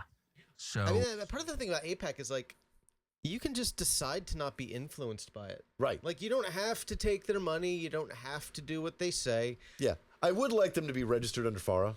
Yeah. Like, I'll agree with Nick Fuentes on that. Nothing else. I'm not going to hand it to him. I think But- I think the best thing possible is if APAC follows through with their threats to cut off the Democrat Party. Oh, that would be amazing. Yeah. And then Finally end the... They become a non-issue at that point Yeah. because it's not like It's not like the bulk of American Jewish people are going to say, I think I'm going to vote for Republicans now. No. Eventually, they're going to keep realizing that, like, oh wow, the only group of the super hawkish pro-Israel team that AIPAC likes, like, also constantly seems to hate them. Right? They're mostly weird Christian nationalists who think that what I'm talking about is the Jewish population. Okay. Right. Like how their vote is going to go. They're not going to suddenly go to the Republicans because, sure, AIPAC may like them, right? AIPAC likes a lot of people. But they're going to have Nick Fuentes? No. Yeah. Like, nah. The trick is not to let that idea get subverted. Does that make sense? Yeah, and I think we agree on that. But it's subverted when they're like, that's hate. No, that's hate. I think that the overfixation around Jewish people explicitly, whenever this is a problem internationally with people that have allegiances to other countries, I think it is kind of a red herring that makes it harder to discuss the fundamental problem that everybody is pretty much on the same side of. So basically, like, if you think that, like, just Jews from Israel are the problem, well, I don't think that's really accurate, because I think it's basically anybody from another country that's coming into America to subvert America, to make it America act in the best interest of another country. How do these guys start with something like, if it's 99% one, he if it's starts saying a 99% right one thing, country, and then will it always be 99% falls off the rails that to one something country? stupid? Because I think probably over time this will change. Like, I think, part of it is when you don't think deeply about things. And these, Asmongold in particular, does not think deeply. Has never thought deeply about anything. Yeah, the other two think about this shit. Now, they're also, like, genuine bad faith actors. Right. Like, But Asmongold, he's just an idiot. Yeah. Like, So, he thinks, sure, you're definitely coming off as racist if you just focus on the one country. So that's bad. But also, like, you can't let anybody influence us from anywhere around the world. That's evil. We have to be closed-bordered. Why do we not? Like, it's incoherent. Yeah. But it does appeal to what people call common sense. Yeah. And because it's immediate, quick heuristic and a lot of thought-terminating cliches thrown in there. Yeah. I think the fundamental thing is you stop the action, not the group. Because if you stop the group is going to identify differently. They're going to do different things. But if you stop the action, you really stop it at its very core. Or Mexico for us? Yeah, exactly, right? And so that applies everywhere too. Yes, exactly. Like, and Easy Pointer is APEC. Right, like, just want to point out. Aren't we wondering what the fuck these idiots are talking about? And in this chat, they all seem to think that there's something going on there. Yeah. Like, they think very highly of themselves. I would view it the exact same way. I mean, Canada is very close to the United States, but it's not the United States. And if you're working in the best interest of Canada and you're in the United States, you need to leave. It's that simple. Does every American abroad working for the best interests of America need to leave and come home? So should no one leave their countries?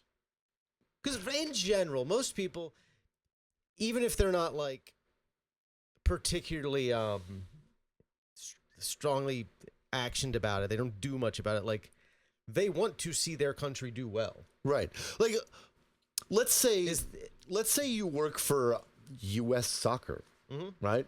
In, like, a marketing or a management position, and you travel around Europe to try to get our soccer team to do matches around the world and like expand our influence. That's in the interest of the United States. Right. Should you be banned from going around to expand our soccer team's influence? The NFL is trying to internationalize and do and it will probably successfully do so. Yeah. We're probably going to see international franchises within the next 5 years. U.S. multinational corporations based around the world, in many cases, are operating obviously in the best interests of their company, but sometimes in partially the interest of the United States, because when those desires align. When those desires align, yeah. Like, that's globalism is good.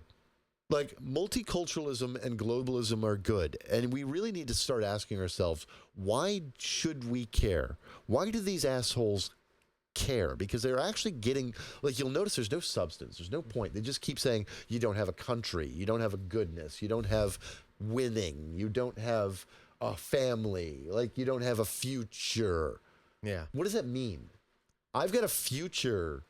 Like, if I marry a German and have a polycule with a Hindu and a Muslim woman, right? And I live in Spain half the year and I travel around the world and then I own a house in the United States, I have a future. Everyone has a future they're working towards until the day they die. That's what the future is. And I don't lose self-determination if I, like, have other people that don't look like me voting in the same elections as I do. Like, I'm voting, they're voting, we all vote, right?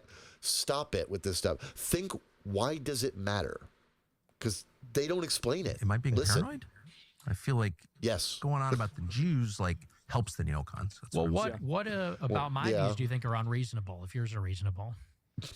I think, again, I don't think it's cucky. I think it's reality to say that guilt is not inherited. Blood guilt is bad. One of the reasons that I'm mad about Gaza. I think that any type of blood guilt that you put on people, like, oh, you're guilty for this because of, like, what your parents did or what your, like, ancestors did.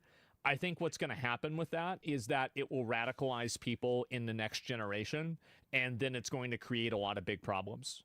It doesn't create a problem immediately, but it will create problems over time. Like, these guys are right in that. Like, okay, Asmongold, you're right in that. You can't be American and a Jew? No, that's not what I said. Way that actually, they I'm not even going to extract respond to your question is because that, you like, literally just you just caring took what I said about, and like, then turned it into something I didn't say. structures of white supremacy that still exist in our superstructure. Right. I mean, I just didn't even That's say that. also That's just white guilt. That's white guilt. That's yeah. just you're just because the No, Israeli it's the position is existing everyone who structure lives that in needs Gaza to be is a addressed. terrorist Right. because of how they were born, including the women and the children. That's not because a Western the thing people view. forget is that just because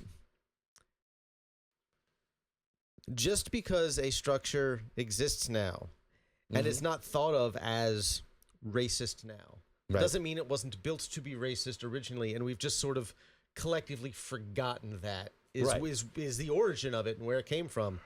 And it's still having those impacts, even if that's not what we personally directly intend the impacts to be. Obviously, most people living in the South don't want, people, black people living in poverty, right? Like, most of them don't, sure.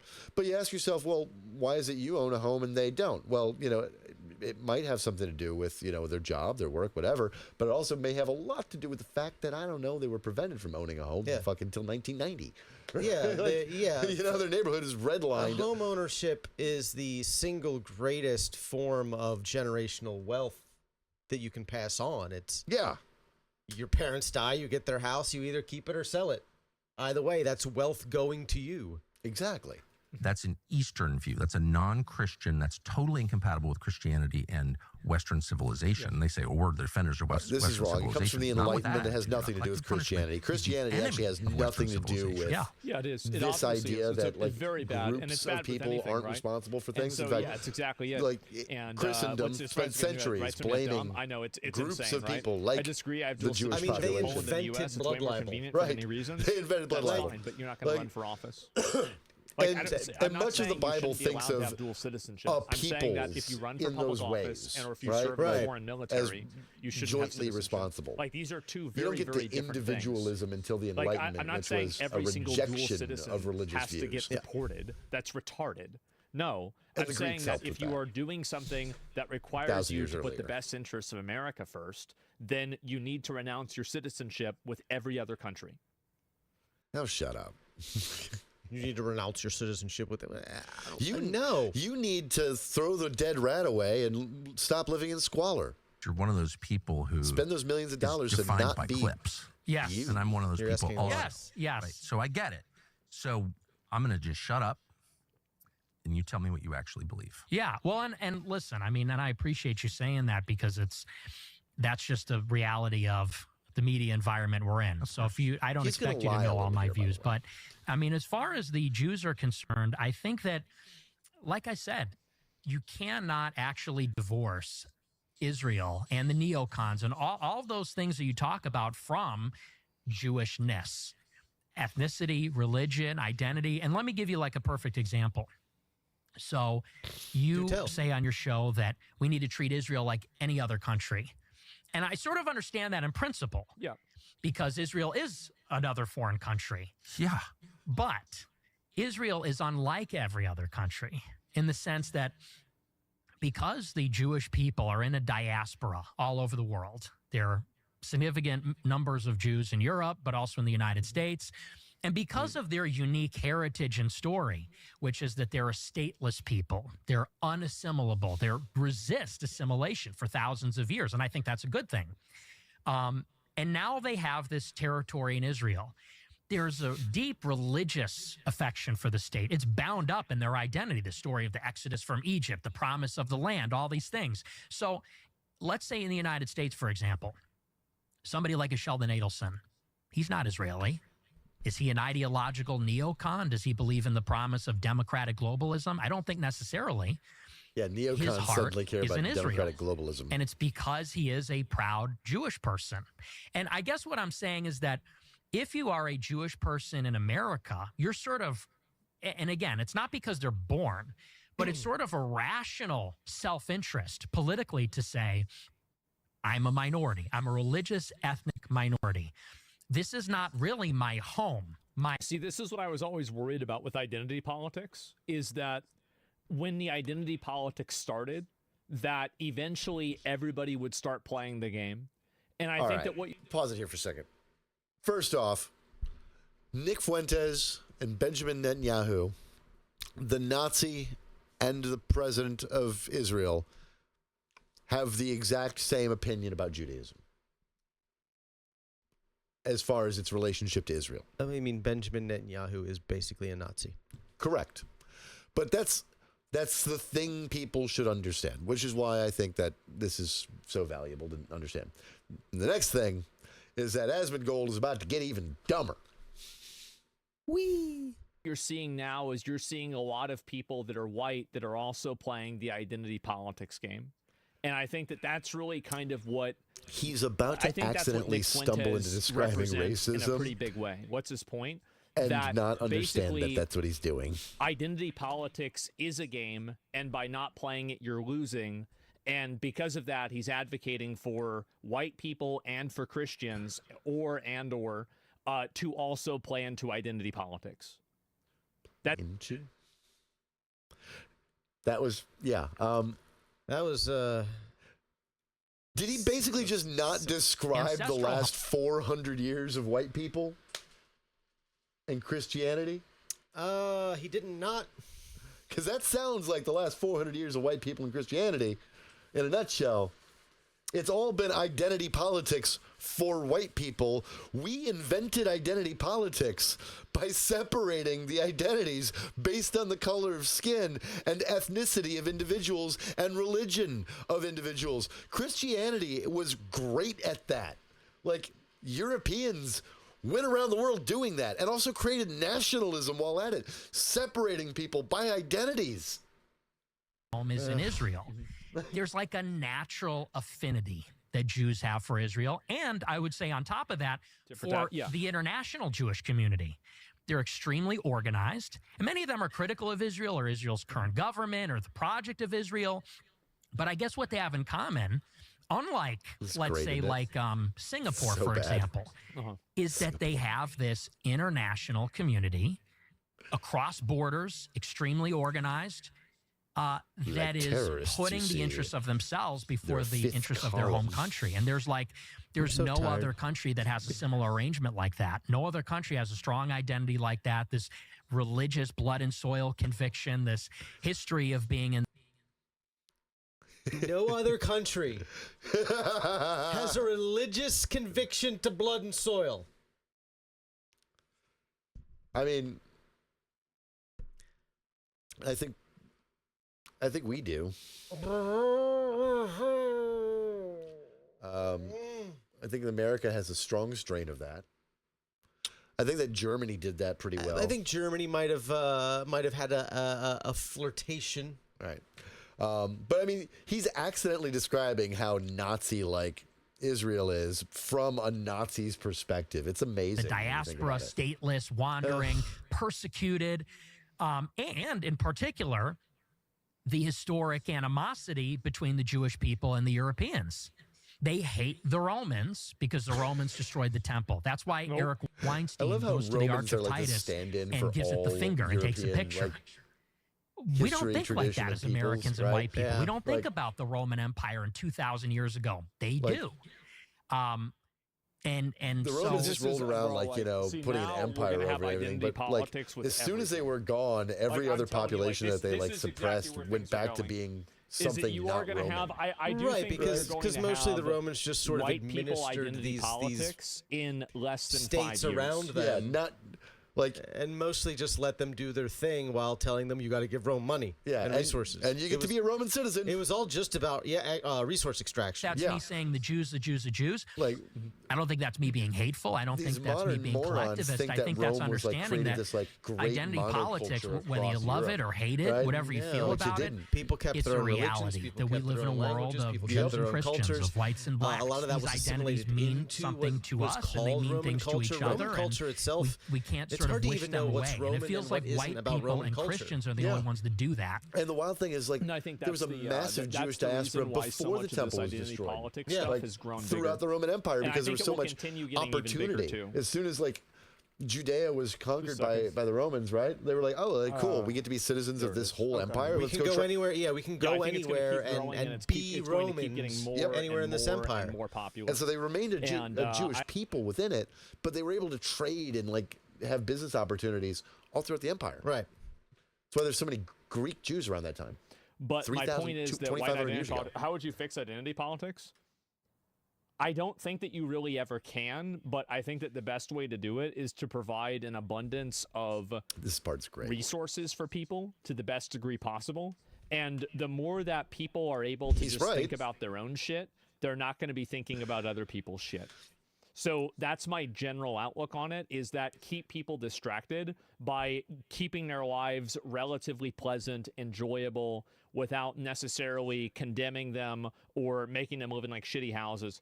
So that's a slop answer. Well, it's not though, right? Because if somebody is occupied with their own life, they're not going to be thinking about and angry about a bunch of other fucking people. I mean, you're not wrong. So he's accidentally why would they like?